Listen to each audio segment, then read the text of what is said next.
Cool okay cool. Okay. അപ്പോൾ ആരതി, yes. എന്താണ് ഡാൻസിന്റെ ശാസ്ത്രീയ നാമം? ഡാൻസിന്റെ ശാസ്ത്രം ഇല്ല, അപ്പം ഡാൻസറാണ്, അതെ. കുറേ കരിയർ അതിനു വേണ്ടി ചിലവഴിച്ച് ഇപ്പോഴും പോളണ്ടിലും അതിനു വേണ്ടി തന്നെ ഡാൻസിൽ തന്നെ ഇൻവോൾവ് ആണ്. യെസ്. ഇത് എവിടെ നിന്ന് തുടങ്ങിയതാണ് ഇൻട്രസ്റ്റ്? ഞാൻ ആക്ച്വലി അങ്ങനെ ജനിച്ചപ്പോഴങ്ങനെ ഡാൻസറായി പാട്ടുകാരി അങ്ങനെയൊന്നുമല്ല. വീട്ടുകാർ ആസ് ഓൾവേസ് ഇങ്ങനെ ഓരോരുത്തർ ഡാൻസ് കളിക്കുന്ന കണ്ടു. അപ്പം എന്നെ കൊണ്ട് വിട്ടു, ഡാൻസിന് വിട്ടു.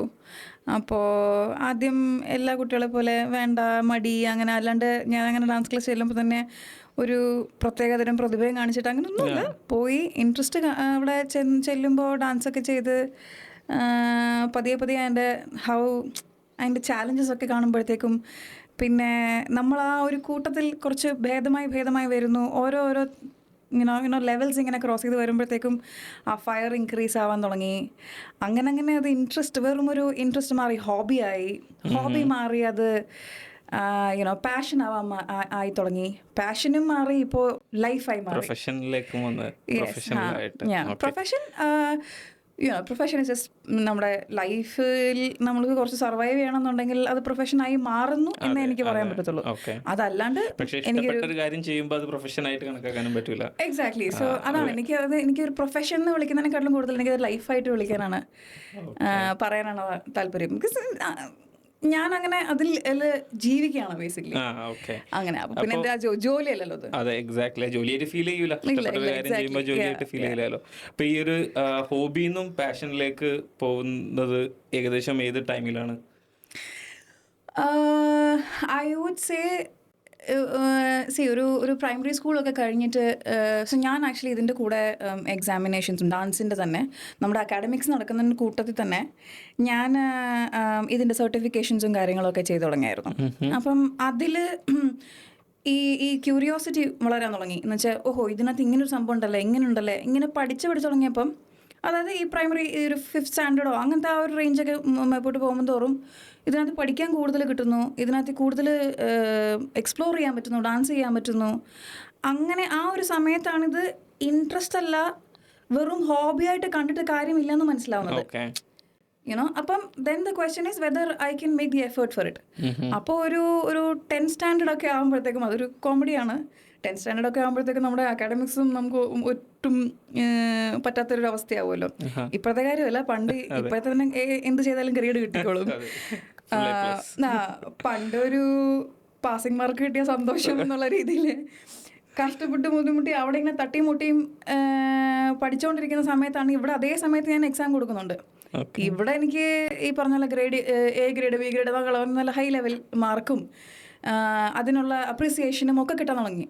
അപ്പോൾ എനിക്ക് മനസ്സിലായി there is a twist here, there is some hope for me എന്നുള്ളൊരു തോന്നൽ വരാൻ തുടങ്ങിയപ്പം അത് ഇൻട്രസ്റ്റോ ഹോബിയോയിലോ മാത്രം ഇരിക്കേണ്ട സംഭവമല്ലെന്ന് എനിക്കെന്നെ ഒരു തോന്നൽ വരാൻ തുടങ്ങി. പിന്നെ കോളേജൊക്കെ ആയപ്പോഴത്തേക്കും പിന്നെ നമ്മുടെ സർവൈവലിനും ഒക്കെ ആവശ്യം വരുമെന്ന് മനസ്സിലാക്കിയപ്പം കോളേജിൽ പോകുന്നു, പഠിക്കുന്നു. അപ്പോൾ അതൊക്കെ അവിടെ സൈഡിൽ തന്നെ നടക്കുന്നുണ്ട്. എങ്കിലും ഇതൊന്നും എനിക്ക് പറ്റില്ല, ഇത് തന്നെയാണ് എൻ്റെ മേഖല എന്ന് മനസ്സിലാക്കുന്നു. ഉണ്ടായിരുന്നു. അല്ല, കോളേജിൽ പഠിക്കുന്നത് ഞാൻ എൻ്റെ ആർട്സും ഗ്രാജുവേഷൻ ചെയ്തുകൊണ്ടിരിക്കുമ്പോൾ, അതേസമയം ഗ്രാജുവേഷന് മുമ്പ് തന്നെ ഞാൻ ഡാൻസിൻ്റെ ഗ്രാജുവേഷൻ കംപ്ലീറ്റ് ചെയ്തു. As in equivalent to graduation നമ്മുടെ ഡാൻസിനകത്ത്. അപ്പം ഭരതനാട്യത്തിനകത്ത് അത് ഞാൻ കംപ്ലീറ്റ് ചെയ്തു ആ സമയം കൊണ്ട്. പിന്നെ എൻ്റെ കോളേജ്, എൻ്റെ ഗ്രാജുവേഷൻ കഴിഞ്ഞ് PG ഒക്കെ ആകുമ്പോഴത്തേക്കും എൻ്റെ മാസ്റ്റേഴ്സും ഇവിടെ കഴിഞ്ഞു ഭരതനാട്യത്തിൽ. അപ്പോൾ എനിക്ക് സർവൈവലിനുള്ളൊരു സൈഡിൽ ഞാൻ എൻ്റെ എഡ്യൂക്കേഷൻ കംപ്ലീറ്റ് ചെയ്തു എന്ന് ചോദിച്ചാൽ ചെയ്തു. എന്നാൽ ഞാൻ എൻ്റെ പാഷന് വേണ്ടിയിട്ടുള്ളതെല്ലാം ചെയ്തു വെച്ചാൽ അതും ചെയ്തു. So that way I could take the challenge. Of course there were struggles there. പക്ഷേ എനിക്കത് ചെയ്യാൻ പറ്റി എന്നുള്ളൊരു തിരിച്ചറിവ് വന്നപ്പോഴത്തേക്കും ഇതിൽ നിന്ന് ഇനി തിരിച്ചു പോകേണ്ട ആവശ്യമില്ല എന്ന് തന്നെ ഉറപ്പിച്ചു. Okay, interesting. അപ്പോൾ എന്താണ് ഈ ഡാൻസിൽ മാസ്റ്റേഴ്സ് എന്നൊക്കെ പറഞ്ഞാൽ? ഇത് തിയററ്റിക്കൽ ആയിട്ടുള്ളതാണല്ലോ. അപ്പോൾ ഇതെനിക്ക് സ്ഥിരമായിട്ട് ആൾക്കാർ ചോദിക്കുന്ന ഞാനും ഇപ്പോൾ ക്യൂരിയസ് ആണ്. ഫസ്റ്റ് മീറ്റ് ചെയ്തപ്പോഴേ ക്യൂരിയസ് ആയിരുന്നു, എങ്ങനെയാണ് ഡാൻസിൽ തിയററ്റിക്കൽ സ്റ്റഡീസ് എന്താണ്, ആ തിയററ്റിക്കൽ സ്റ്റഡി പഠിച്ചിട്ടുള്ളത് പിന്നെ പെർഫോം ചെയ്യുമ്പം അതിലേക്ക് എഫക്റ്റ് ചെയ്യോ എന്നൊക്കെ ഉള്ളത്. സോ ഇപ്പം ഞാൻ ഒരു ലേമൻ ടേംസിലും പറയുകയാണെങ്കിൽ ഡാൻസ് എന്ന് പറഞ്ഞാൽ വെറും പെർഫോമൻസ് എന്നുള്ള സംഭവം മാത്രമാണ്. ഇപ്പം ഞാൻ സിമ്പിളായിട്ട് പറഞ്ഞു തുടങ്ങുകയാണ്. ഇപ്പം നമ്മൾ കാണുന്നു, കോസ്റ്റ്യൂമും മേക്കപ്പും ഒക്കെ ഇട്ടിട്ട് നമുക്ക് ചിലപ്പോൾ മനസ്സിലാവുന്ന ഭാഷയിലാണ് ആ പാട്ടെങ്കിൽ അത് നമ്മൾ മനസ്സിലാക്കുന്നു, തിരിച്ചറിയുന്നു, അതിനൊത്ത മുദ്രകളും എക്സ്പ്രഷനും കാര്യങ്ങളൊക്കെ ഭാവങ്ങളൊക്കെ ഇടുന്നു, നമ്മളത് കണ്ട് മനസ്സിലാക്കുന്നു. ഈ ഒരു സർക്കിളേ ഉള്ളൂ എന്നാണ് നമുക്ക് ഒരു ഓഡിയൻസ് എന്നുള്ള നിലയിൽ മാത്രമേ നമുക്ക് മനസ്സിലാക്കാൻ പറ്റത്തുള്ളൂ. പക്ഷേ ഇതിൻ്റെ പിന്നിലുള്ള കാര്യങ്ങൾ എന്തിന് ഭരതനാട്യം ഇപ്പോൾ എൻ്റെ ഞാൻ ഭരതനാട്യത്തിലാണ് എൻ്റെ കൂടുതൽ പ്രൊഫഷനായിട്ട് ഞാൻ എടുത്തിരിക്കുന്നത്. അപ്പോൾ ഭരതനാട്യത്തിൽ തന്നെ ഇപ്പോൾ പറയുകയാണെങ്കിൽ or any classical dance form or any dance for that matter, ഇത് എവിടുന്ന് ഉണ്ടായി, like origin, understanding the origin, ആ പോയിന്റ് മുതൽ the history, understanding history, understanding the present, understanding the future. ഇതിനോടൊരു പാഷൻ കൂടും ചെയ്യില്ല ഇതൊക്കെ അറിയുമ്പോൾ. എക്സാക്ട്ലി. ആ എക്സ്പ്ലോറേഷൻ കൂടുന്തോറും ഇത് ഈ പറയുന്നില്ലേ മറ്റേ അനന്തസാഗരം പോലെ ഇങ്ങനെ കിടക്കുകയാണ്. അതെ, അത് നീന്തിയാലും തീരത്തില്ല എന്നുള്ള സംഭവം അറിഞ്ഞാലും നീന്തിക്കൊണ്ടിരിക്കാൻ ഒരു കൗതുകമാണ്, മനസ്സിലായോ? സോ ഇത് പറഞ്ഞ പോലെ ഹിസ്റ്ററി നമ്മൾ പഠിച്ചു. ഇപ്പോൾ ഹിസ്റ്ററി പഠിച്ചിട്ട് എന്താണ്, ഓക്കെ, മനസ്സിലായി നമ്മൾ പണ്ട് എന്തായിരുന്നു എന്നുള്ളത് മനസ്സിലായി. അപ്പം ഇന്ന് അതുകൊണ്ട് എന്താണ്, പണ്ട് ഇങ്ങനെ ആയിരുന്നത് കൊണ്ട് ഇന്നത്തെ കാലഘട്ടത്തിൽ നമുക്കതെങ്ങനെ ചെയ്യാം, അല്ലെങ്കിൽ നാളെ അത്, ഫോർ എക്സാമ്പിൾ സിമ്പിളായിട്ട് പറയുകയാണെങ്കിൽ എനിക്കൊരു ഡാൻസ് കൊറിയോഗ്രാഫി ചെയ്യണം. ചുമ്മാ നമ്മൾ പറയുകയാണെങ്കിൽ ഒരു പാട്ട് കേട്ട് അതിൻ്റെ വരികളൊക്കെ കേട്ട് നമ്മുടെ വാക്ക് കൊടുക്കുക, 2 സ്റ്റെപ്പൊക്കെ ഇട്ടിട്ട് കഴിഞ്ഞാൽ കൊറിയോഗ്രാഫി എന്ന് ചെയ്യാം, അത് നല്ല കാര്യം തന്നെ. പക്ഷേ ഇപ്പം നമ്മൾ ഹിസ്റ്ററിയിൽ നിന്ന് പഠിച്ചെടുത്ത് നമ്മുടെ കൾച്ചർ, നമ്മുടെ റൂട്ട്, നമ്മൾ പ്രസൻറ്റിൽ നമ്മൾ എങ്ങനെ അത് ക്യൂറേറ്റ് ചെയ്തിട്ട് ഇതിനെ നമ്മൾ മാത്തമാറ്റിക്കലി അതിൻ്റെ ജോഗ്രഫി മനസ്സിലാക്കി, അതിൻ്റെ ഒരു ക്യാരക്ടറിൻ്റെ ബയോഗ്രഫി മനസ്സിലാക്കി, as if you are directing a whole movie. അതെല്ലാം ഈ തിയോറിറ്റിക്കൽ നോളജ് ഉണ്ടെങ്കിൽ നമുക്ക് ഫ്യൂച്ചറിലും ഇതിനെ കോൺട്രിബ്യൂട്ട് ചെയ്ത് നമ്മുടെ ഹിസ്റ്ററി, നമ്മുടെ കൾച്ചറിനെയും മുന്നോട്ട് കൊണ്ടുപോകാൻ പറ്റത്തുള്ളൂ. Hence it is very important to understand the theoretical part also. അപ്പോൾ ഇതിനെ ഇങ്ങനെ ഓരോ എലിമെൻറ്റ്സ് നമ്മുടെ ഇപ്പോൾ ഹിസ്റ്ററി എന്ന് പറയുമ്പോൾ തന്നെ കുറേ ടെക്സ്റ്റ് ബുക്സും കാര്യങ്ങളും അതിൻ്റെ ഉള്ളിലുള്ള കാര്യങ്ങൾ ഡീറ്റെയിൽസ് ആയിട്ട് നമ്മളിപ്പം എന്തുകൊണ്ടാണ് ഇപ്പം നമ്മൾ ഇതെന്താ ചെയ്യുന്നത്, ഇതിൻ്റെ അർത്ഥം എന്താണ്, ഇതിന് വേണ്ടിയിട്ട് നമ്മൾ എന്തൊക്കെ ചെയ്യാം, ഇതൊക്കെ മനസ്സിലാക്കി പിന്നെ നമ്മളിത് എക്സിക്യൂട്ട് ചെയ്യുക. പിന്നെ നമ്മൾ ഫ്യൂച്ചറിൽ എങ്ങനെ നമുക്കിതിനെ ഒരു പുതിയ സാധനം, ക്രിയേറ്റിവിറ്റി എന്നുള്ളൊരു എലിമെൻറ്റ് കൊണ്ടുവരാം, തിങ്സ് ലൈക്ക് ദാറ്റ്. ഇപ്പോൾ ഒരു ജൈഗാൻറ്റിക് ഡിഫറൻസ് ഉണ്ടാവില്ലേ ഒരു ഈ പറഞ്ഞ പോലെ തിയററ്റിക്കൽ നോളജ് ഉള്ള ഒരാളും അല്ലാതെ ജസ്റ്റ് പെർഫോമൻസ് ആയിട്ട് ഒരു റൂക്കി ലെവലിൽ ഡാൻസ് ചെയ്യുന്ന ആളും? Definitely in fact I personally feel that, like ഞാൻ അഹങ്കാരം കൊണ്ട് പറയാനൊന്നും വിചാരിക്കരുത്. അല്ല, ഇപ്പം നമ്മളിപ്പോൾ ഒരു കൂട്ടത്തിൽ ഒരു 10 പേര് ഡാൻസേഴ്സ് ആണ്. ആ കൂട്ടത്തിൽ ചിലപ്പം അതിനകത്ത് തിയററ്റിക്കൽ നോളജ് ഉള്ളവരുണ്ടാവാം, ഇല്ലാത്തവരും ഉണ്ടാവാം. But I have always seen this people experience എന്ന് പറയുന്നത് definitely it's A part. Like നിങ്ങളിപ്പം ഒരുപാട് പെർഫോം ചെയ്ത് വരുന്ന ഒരാളാണെങ്കിൽ അവിടുന്ന് വരുന്നൊരു എക്സ്പീരിയൻസ് ഉണ്ട് ഡെഫിനറ്റ്ലി. പക്ഷേ ആ എക്സ്പീരിയൻസിനെ കൂടെ എൻഹാൻസ് ചെയ്യാൻ പറ്റുന്ന എന്താണെന്നറിയോ, വിസ്ഡം. അണ്ടർസ്റ്റാൻഡ്? അപ്പം ഞാൻ എപ്പോഴും ഫീൽ ചെയ്തിട്ടുണ്ട്, like because I have that knowledge, or again it is not done yet, അതിനെയും പഠിച്ച് തീർന്നിട്ടൊന്നുമില്ല.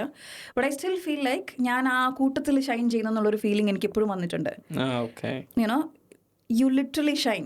ബിക്കോസ് ഞാൻ ആ ഷൈനിങ് എന്നല്ല ഉദ്ദേശിച്ചത്, ഞാൻ നല്ല ഷൈൻ അടിച്ച് നടക്കുന്നല്ല ഉദ്ദേശിച്ചത്. പക്ഷേ നമുക്ക് ആ ഒരു അറിവ് വിവരം ഉള്ളതിൻ്റെ ഒരു അത് റിഫ്ലക്ട് ചെയ്യും നമ്മുടെ വർക്കിൽ. നമ്മുടെ വർക്കിൽ അത് റിഫ്ലക്ട് ചെയ്യാൻ തുടങ്ങും. Regardless, you cannot compare that experience with having a knowledge. അങ്ങനെ. ഇപ്പൊ ഇതിന്റെ ഹിസ്റ്ററി എന്താണ്? ഇപ്പൊ ഭരതനാട്യത്തിലാണ് സ്പെഷ്യലൈസ് ചെയ്തത്. കോഴ്സ് വരുന്നത് മാസ്റ്റേഴ്സ് ഇൻ ഭരതനാട്യം എന്നാണോ? ഞാൻ പൊട്ടനെ പോലെ തോന്നുന്നു. നോർമൽ ലൈഫിൽ വരുന്ന കാര്യങ്ങളല്ല. ചോദ്യങ്ങൾ ചോദിച്ചാലേ ഇതിന്റെ ഉത്തരം മനസ്സിലാകത്തുള്ളൂ ആൾക്കാർക്ക്.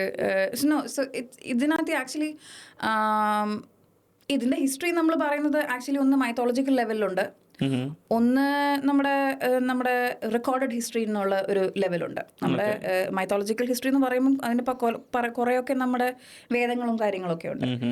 അപ്പം ഇതിപ്പോൾ എങ്ങനെയാണെന്ന് വെച്ചാൽ നമ്മുടെ 4 വേദങ്ങളുണ്ട്, ഋഗ്വേദ, യജുർവേദ, അങ്ങനെ പറഞ്ഞിട്ട് നമ്മൾ വേദങ്ങളുണ്ട്. ആ 4 എന്താണെന്ന് വെച്ചാൽ പണ്ട് അവിടെ ദേവന്മാരൊക്കെ അവിടെ ഇരുന്നിട്ട് ഈ ബുക്ക് വായിക്കാൻ നിന്നപ്പം ഈ ബുക്ക് ഒരു മനുഷ്യനും വായിക്കാൻ പറ്റുന്നില്ല. പക്ഷേ ബ്രഹ്മാവ് ഇങ്ങനെ എഴുതി ഉണ്ടാക്കി വെച്ചു, 4 ബുക്ക് എഴുതി വെച്ചു. ഞാൻ സിമ്പിളായിട്ട് പറഞ്ഞുതരാണ്. 4 ബുക്ക് എഴുതി വെച്ചു. നമുക്കൊന്നൊരു ബുക്ക് വായിക്കാം, എന്തെങ്കിലും മനസ്സിലാക്കാം, ഇതിൽ നിന്ന് എന്തെങ്കിലും എടുക്കാമെന്ന് വിചാരിച്ചപ്പം ഇത് ജന്മം ചെയ്താൽ മനസ്സിലാവുന്നില്ല. ഓക്കെ. അപ്പം എന്ത് ചെയ്തെന്ന് വെച്ചാൽ ശിവൻ പോയിട്ട് ഒരു വ്യക്തിനെ വിളിച്ചു. ആ വ്യക്തിയുടെ അടുത്ത് പറഞ്ഞു ഇതൊന്ന് വ്യക്തിന് വരെ ആയിട്ടില്ല, ഇതൊന്ന് മനസ്സിലാവുന്ന ഭാഷയിൽ എഴുതരൂ എന്ന് പറയുമ്പം 5ാമതൊരു വേദം എഴുതി. നാട്യവേദം എന്ന് പറയും അതിനെ.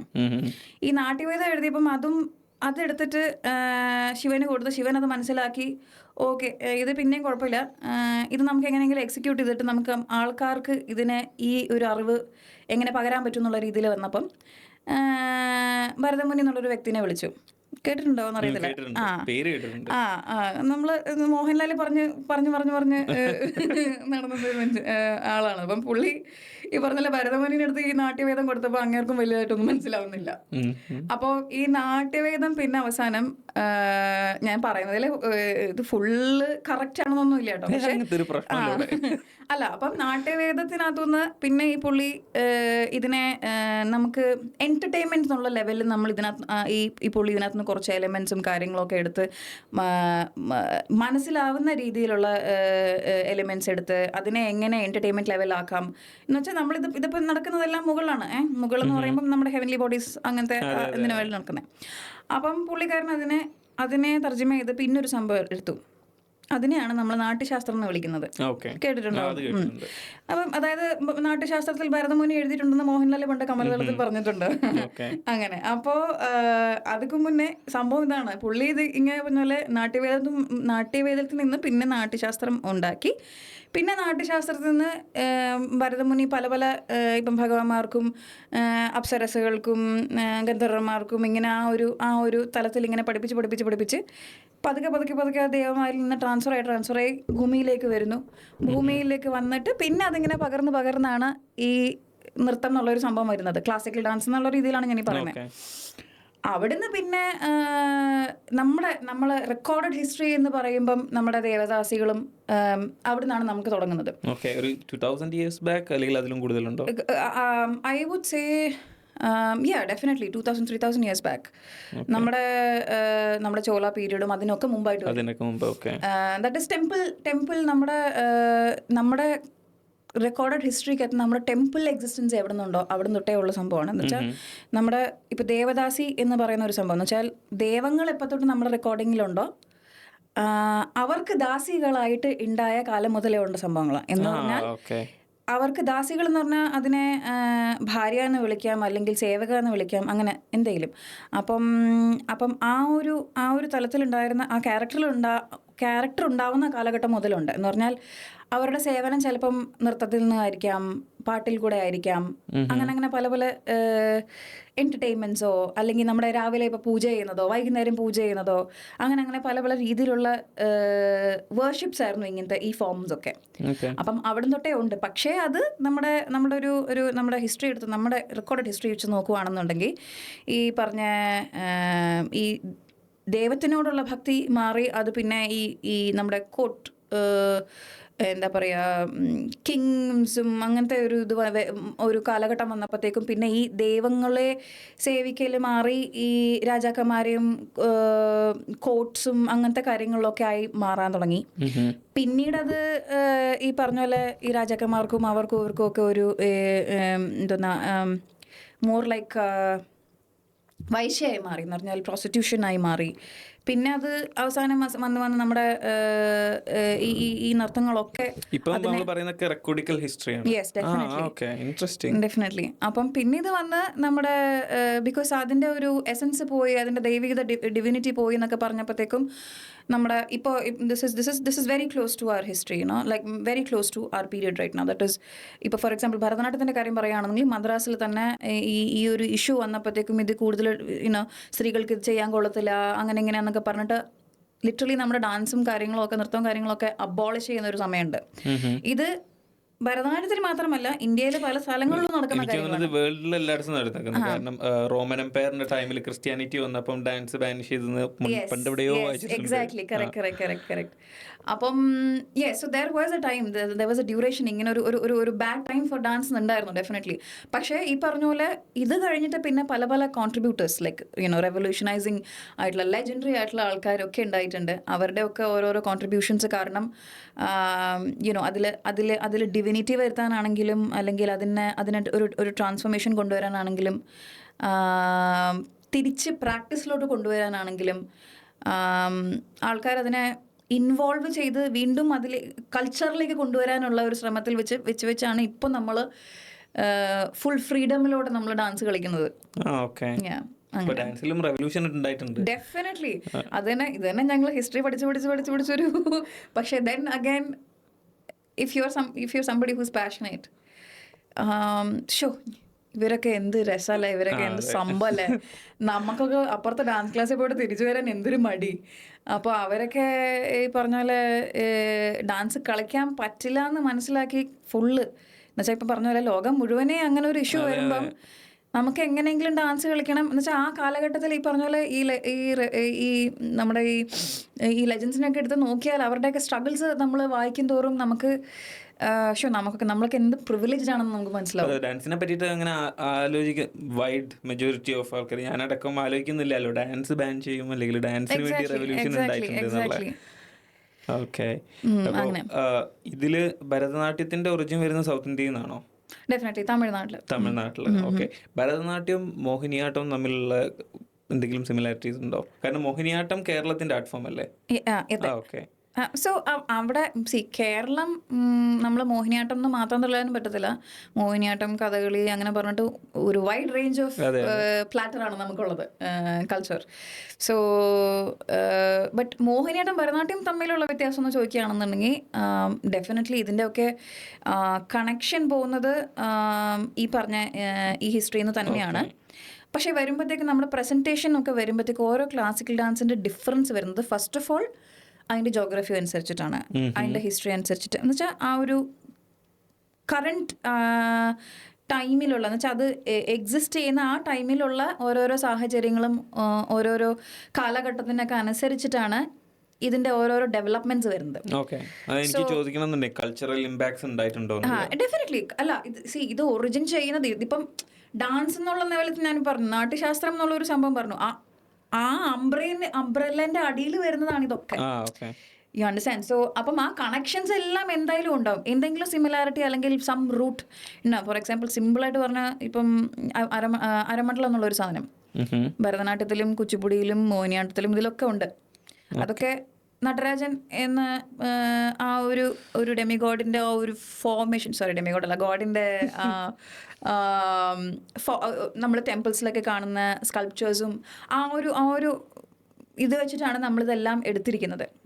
നമ്മൾ ടെമ്പിൾസിലൊക്കെ പോവുകയാണെങ്കിൽ, പഴയ ടെമ്പിളിലൊക്കെ പോവുകയാണെന്നുണ്ടെങ്കിൽ, ഈ ബൃഹദീശ്വര അമ്പലത്തിലൊക്കെ പോവുകയാണെങ്കിൽ നമുക്ക് ശിവൻ്റെ അത്രയും 108 കർണങ്ങൾ കാണാം, വെച്ചാൽ പോസസ് കാണാം നമുക്ക്. അതിൽ നിന്നൊക്കെ നോക്കി നമ്മൾ അതിൻ്റെയൊക്കെ ട്രാക്ക് വെച്ചിട്ടാണ് നമ്മൾ ഈ വന്നുകൊണ്ടിരിക്കുന്നത്. സോ ആ കണക്ഷൻസ് എപ്പോഴും നമുക്ക് കാണാൻ പറ്റും. ബട്ട് അത് കൂടാണ്ടാണ് ഞാനിപ്പോൾ പറഞ്ഞ കൾച്ചറലി വരുന്ന, ഇപ്പോൾ ഫോർ എക്സാമ്പിൾ സിമ്പിളായിട്ട് പറയുകയാണെങ്കിൽ ഇപ്പോൾ ഇൻസ്ട്രുമെൻറ്റ്സ്, ഇപ്പം ഇടയ്ക്ക എന്നുള്ളൊരു സംഭവമാണ് മോഹിനിയാട്ടത്തിന് വരുന്നത്. അതേസമയത്ത് ഇവിടെ പെർക്യൂഷനിൽ വരുന്നത് ഋതമിന് വരുന്നത് മൃദംഗമാണ്. ഇതിപ്പോൾ രണ്ടും ചെയ്യാം, ഇപ്പോഴത്തെ കാലത്തിൽ ഇതൊക്കെ രണ്ടും മിക്സൊക്കെ ചെയ്യാം. പക്ഷേ അതിൻ്റെ തന്നെ വ്യത്യാസം നമുക്കറിയാൻ പറ്റും. പിന്നെ ഇതേപോലെ തന്നെ മോഹിനിയാട്ടത്തിലാണെങ്കിലും മോഹിനിയാട്ടം ശരിക്കും അത്ര പോപ്പുലർ അല്ലായിരുന്നു. ഇപ്പോഴെന്ന് പറഞ്ഞാൽ ഒരു റീസെൻറ്റ് ടൈമിലാണ് ഇത് പോപ്പുലറായി വരുന്നത്. ഭരതനാട്യം പണ്ടേ ആ ഒരു വെരി ഫാസ്റ്റ്, വെരി എനർജറ്റിക്, ആ ഒരു ലൈക്ക് ഇപ്പോഴത്തെ ജനറേഷന് പറയുകയാണെങ്കിൽ കുറച്ചും കൂടി പെപ്പി ആയിരുന്നു അന്നത്തെ കാലത്ത് Bharatanatyam. Mohiniyattam had it's on struggle, mainly because ആ സമയത്ത് കഥകളി മുന്നിട്ട് നിൽക്കുന്നു. കഥകളിക്കും മുന്നേ കൃഷ്ണനാട്ടം അല്ലെങ്കിൽ അങ്ങനത്തെ പല പല ഫോംസ് മുന്നിട്ട് നിൽക്കുന്ന സമയത്താണ് മോഹിനിയാട്ടം ഒരു എന്താണ് പറയുക, ഒരു ജന്യം പോലെ വരുന്നത് from all of those art forms. പിന്നെ അതിൻ്റെതായ സ്ട്രഗിൾ വന്നു, അതിന് പോപ്പുലാരിറ്റി. ഇപ്പം നമ്മൾ സ്വാതി തിരുനാൾ എന്നൊക്കെ പറഞ്ഞാൽ അറിയുമെന്ന് അറിയത്തില്ല, ആ കാലഘട്ടത്തിലൊക്കെയാണ് പിന്നീട് അതിനെ വീണ്ടും പോപ്പുലറായിട്ട് വരുന്നത്. പക്ഷേ എങ്കിലും മോഹിനിയാട്ടം കുറച്ചിങ്ങനെ അവിടുന്ന് ഇവിടുന്നൊക്കെ ഇൻഫ്ലുവൻസ്ഡ് ആയിട്ട് വരുന്നു. ഇപ്പോൾ ആൾക്കാർ അതിനെ ഒരുപാട് എന്താ പറയുന്നത്, ഇപ്പം സോപാന സംഗീതം വരുന്നു, അതിന് വേണ്ടിയിട്ട് കുറച്ചും കൂടെ മോഹിനിയാട്ടത്തിൻ്റെ മാത്രമായ ഒരു ലൈൻ കാണാൻ പറ്റുന്നു. സോ അങ്ങനെ വന്ന ഡിഫറൻസസ് ഡെഫിനറ്റ്ലി മോഹിനിയാട്ടത്തിനും ഭരതനാട്യത്തിനും ഒക്കെ ഉണ്ട്. ഓക്കെ, ഇതിൽ എത്തിക്കലായിട്ടുള്ള എന്തെങ്കിലും റെസ്പോൺസിബിലിറ്റീസ് ഉണ്ടോ? ഒരു ഡാൻസർ, ഇന്ത്യൻ ക്ലാസിക്കൽ ഡാൻസ് എടുക്കുകയാണെന്നുണ്ടെങ്കിൽ, ഇപ്പം ഫോർ എക്സാമ്പിൾ ദൈവത്തിൽ വിശ്വസിക്കണം, അല്ലെങ്കിൽ വേറെ കുറച്ച് കാര്യങ്ങളുണ്ട്, അതിലേക്ക് വരാം. But See, that is very, very subjective, I would say. See, art in itself has the freedom. എങ്ങനെ വേണമെങ്കിലും നമുക്ക് റെസ്പോൺസിബിളി നമുക്ക് എടുക്കാം എന്ന് പറയുമ്പം I would say, see for example some points ഞാൻ പറയാം. അതിപ്പം എത്തിക്കലി നമുക്ക് എന്തെല്ലാം ചെയ്യാന്ന് പറഞ്ഞാൽ അതിങ്ങനെ ഒരുപാട് പോയിന്റ്സ് ഉണ്ട്. പക്ഷെ ഇപ്പം എൻ്റെ ഒരു ഇതിൽ പറയുകയാണെങ്കിൽ എനിക്ക് സ്പിരിച്വാലിറ്റി അല്ലെങ്കിൽ സ്പിരിച്വാലിറ്റി എന്നാണ് എനിക്ക് പറയുമ്പം എനിക്ക് അമ്പലത്തിൽ പോയിട്ട് ഇരുന്ന് തൊഴുക അങ്ങനത്തെ അതല്ല. എനിക്ക് സ്പിരിച്വാലിറ്റി എന്ന് പറഞ്ഞാൽ something more like exactly in the language that is there inside me and then how I communicate with myself and the person in front of me. അതിന് ഞാൻ എന്ത് മോഡ് ചൂസ് ചെയ്യുന്നു എന്നുള്ളത് is completely subjective to me. That is where art is giving me the freedom. അപ്പോൾ ഇവിടെ ഇപ്പം ഒരു ഇപ്പോൾ കാര്യം പറയുകയാണ്. ഇപ്പം എൻ്റെ അടുത്ത് എനിക്ക് പഠിപ്പിച്ചു തന്ന എൻ്റെ ഗുരു, പുള്ളിക്കാരിയുടേതായ ഒരു ബിലീഫ് സിസ്റ്റം ഉണ്ടായിട്ടുണ്ടാവാം. ഇപ്പോൾ റിലീജിയൻ ആവട്ടെ, അവരുടെ ഗുരുവിൽ നിന്ന് പഠിച്ചത് എന്തെങ്കിലും അവർ തന്നെ കൊണ്ടുവന്ന മാറ്റങ്ങളിൽ ആയിരിക്കും ഞാൻ അത് സ്വീകരിച്ചിട്ടുണ്ടാവുക. അപ്പം ഇതൊക്കെ പല പല ജനറേഷൻ ആയിട്ടുള്ള ട്രാൻസിഷനിലാണ് എനിക്ക് കിട്ടിയിരിക്കുന്നത്. അപ്പം ഇതിനകത്ത് ഞാനിപ്പോൾ എപ്പോഴും പറയുന്നത്, ഞാൻ പഠിച്ച സാധനം ഞാൻ ഒരിക്കലും തൊടാൻ പോകാറില്ല. കാരണം അത് അവരുടെ ലോകമാണത്. അവരുടെ ലോകത്തിൽ നിന്നും അവരുടെ എക്സ്പീരിയൻസിൽ നിന്നും ജനിച്ച സാധനമാണ്. അതിന് ഞാൻ ഒരിക്കലും തൊടാൻ പോകത്തില്ല. പക്ഷേ അറ്റ് ദ സെയിം ടൈം ഞാനൊരു സാധനം ക്രിയേറ്റ് ചെയ്യണമെന്ന് വിചാരിച്ചോളൂ, സിമ്പിൾ ഒരു കൊറിയോഗ്രാഫി ചെയ്യാമെന്ന് വിചാരിച്ചോ, അത് എൻ്റെ എക്സ്പീരിയൻസിൽ നിന്നും എൻ്റെ കാലഘട്ടത്തിൽ നിന്നും അല്ലെങ്കിൽ എനിക്കറിയാവുന്ന ഇമാജിനേഷനിൽ നിന്നും പഴയ കാര്യങ്ങളാണെന്നുണ്ട്. ഇപ്പോൾ ഞാനിപ്പോൾ എന്തെങ്കിലും എനിത്തിങ് ഫ്രോം, ഇപ്പോൾ ജീസസ് ആയിക്കോട്ടെ, അതിപ്പോൾ ശിവനായിക്കോട്ടെ, അതിപ്പം പാർവതി ആയിക്കോട്ടെ, അള്ളാഹു ആയിക്കോട്ടെ, എന്താണോ ഞാൻ കാണിക്കാൻ ഉദ്ദേശിക്കുന്നത്, എൻ്റെ ഇമാജിനേഷനിൽ നിന്ന് അത് പുറത്തു വരുമ്പം അതിൻ്റെതായ ഭംഗിയുണ്ടാവും. ഇത് ഇപ്പം അമ്മദ് ഇപ്പം ചെയ്യുകയാണെന്നുണ്ടെങ്കിൽ അത് കംപ്ലീറ്റ്ലി വേറെ ആയിരിക്കും. അതാണ് ആർട്ടിൻ്റെ ബ്യൂട്ടി. ഈ ഫ്രീഡം ഏത് ക്ലാസിക്കൽ ഡാൻസിനും ഉണ്ട്. പണ്ട് നമ്മൾ ഇപ്പം എൻ്റെ അടുത്ത് ഞാനും എൻ്റെ ഒരു ഫ്രണ്ടും ഇങ്ങനെ ഇടയ്ക്ക് ഒരു ദിവസം തർക്കമുണ്ടായി. ഇത് തന്നെ നമ്മൾ ഇങ്ങനെ പഠിച്ച് ഇത് തന്നെ കുട്ടികളെയും പഠിപ്പിച്ച് എന്താ രാമനും സീതയും അങ്ങോട്ടും ഇങ്ങോട്ടും പറയുന്നു, ശിവൻ സേവ് ദ വേൾഡ്, അങ്ങനെ ഇങ്ങനെ ഇത് തന്നെ നമ്മൾ പഠിക്കുന്നു, ഇത് നമ്മൾ പഠിപ്പിച്ചു കൊടുക്കുന്നു, അങ്ങനെയാണ് ഇവിടെ നമ്മുടെ where is the evolution happening എന്നുള്ളത്. ബിക്കോസ് ഞാനൊരു ഓൾഡ് സ്കൂൾ പേഴ്സൺ ആണ്. I feel when it comes to this kind of thing. അതാണ് ഞാൻ പറഞ്ഞത്, എനിക്ക് പഠിപ്പിക്കുമ്പോൾ ഞാനിപ്പം എൻ്റെ ഗുരുവിൽ നിന്ന് കിട്ടിയത് എന്തെങ്കിലും ആണ് ഞാൻ പഠിപ്പിക്കുന്നതെങ്കിൽ അതിൻ്റെതായ കളേഴ്സ് ഉണ്ട്. അത് ഞാൻ അങ്ങനെ പഠിപ്പിച്ചു കൊടുക്കും. But at the same time if it is my turn to create something, I create something new, and that is which comes out of my world.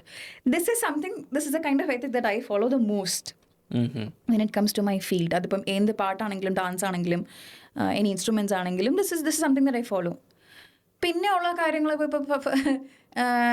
നമ്മൾ ഇപ്പോൾ പെർഫോമൻസിൻ്റെ കാര്യം പറയുകയാണെങ്കിൽ നമ്മളുടെ ഇൻവോൾവ്മെൻറ്റ് എങ്ങനത്തെയാണെന്നുള്ളത്, എക്സ്പെക്റ്റേഷൻ. ഫോർ എക്സാമ്പിൾ, ഇപ്പോൾ ഞാൻ എൻ്റെ ടീച്ചറിൽ നിന്ന് പഠിച്ചൊരു രീതി ഉണ്ടാവും, അല്ലെങ്കിൽ എനിക്ക് കല കിട്ടിയത് ഒരു രീതിയിലാണ്. അപ്പം ഇത് ഞാൻ എൻ്റെ സ്റ്റുഡൻസിൽ നിന്ന് എനിക്ക് എക്സ്പെക്റ്റേഷൻ ചിലപ്പം വരും. മനസ്സിലായോ? അത് എത്തിക്കലി റൈറ്റ് ആണെന്ന് ചോദിച്ചാൽ ഐ ഡോണ്ട് നോ. പക്ഷെ അതൊരു റെസ്പോൺസിബിലിറ്റി ആയിട്ടുള്ള ഒരു ഫീലിംഗ് വരുന്നതല്ലേ ആയിരിക്കാം. പക്ഷേ ദ പ്രോബ്ലം ഇസ്, ഇപ്പം ഒരു എക്സാമ്പിൾ പറയാണ്, ഗുരു ശിഷ്യ പരമ്പര പണ്ടുണ്ടായിരുന്നു. ഗുരുവിൻ്റെ കൂടെ തന്നെ താമസിച്ചിട്ട് അവർ ചോദിക്കുന്ന എന്തുവാണോ അങ്ങനെ കൊടുക്കുക. അതാണ് നമുക്ക് ഗുരുശിഷ്യ പരമ്പര എന്ന് പറഞ്ഞിട്ട് നമുക്ക് വന്നുകൊണ്ടിരിക്കുന്നത്. പക്ഷെ അത് മാറി ഇപ്പോൾ അതിനെ സ്ലേവറി എന്നാണ് പറയുന്നത്. ഓൺലൈൻ ക്ലാസ് എത്തിയില്ല. Exactly I am somebody who takes online classes. അപ്പം നമുക്ക് ആ എക്സ്പെക്ടേഷൻസ് ഇനി വെക്കാൻ പറ്റത്തില്ല. പണ്ട് നമുക്ക് ഇപ്പം ഗുരുശിഷ്യ പരമ്പരയിലെ ഒരു സംഭവം പറയുകയാണെന്ന് വെച്ചാൽ, ഇപ്പം ദക്ഷിണ എന്ന് പറഞ്ഞാൽ ഞാൻ എന്ത് ചോദിക്കുന്നു എനിക്ക് തരുന്നു, എൻ്റെ ഭക്ഷണം, എൻ്റെ വീട്, ഇത് എന്ത് വേണമെങ്കിലും എനിക്ക് കിട്ടും. ഇപ്പം എനിക്ക് ചോദിക്കാൻ പറ്റുമോ അങ്ങനെ? അതന്നെ, എനിക്കും ജീവിക്കണം, എങ്ങും ജീവിക്കണം. അതുകൊണ്ട് അത് അങ്ങനത്തെ ഒരു എക്സ്പെക്ടേഷൻ മാറി. യുനോ അവിടെ നമുക്ക് നമ്മുടെ എത്തിക്സ്, അവരുടെ ethics, there is a huge conflict over there.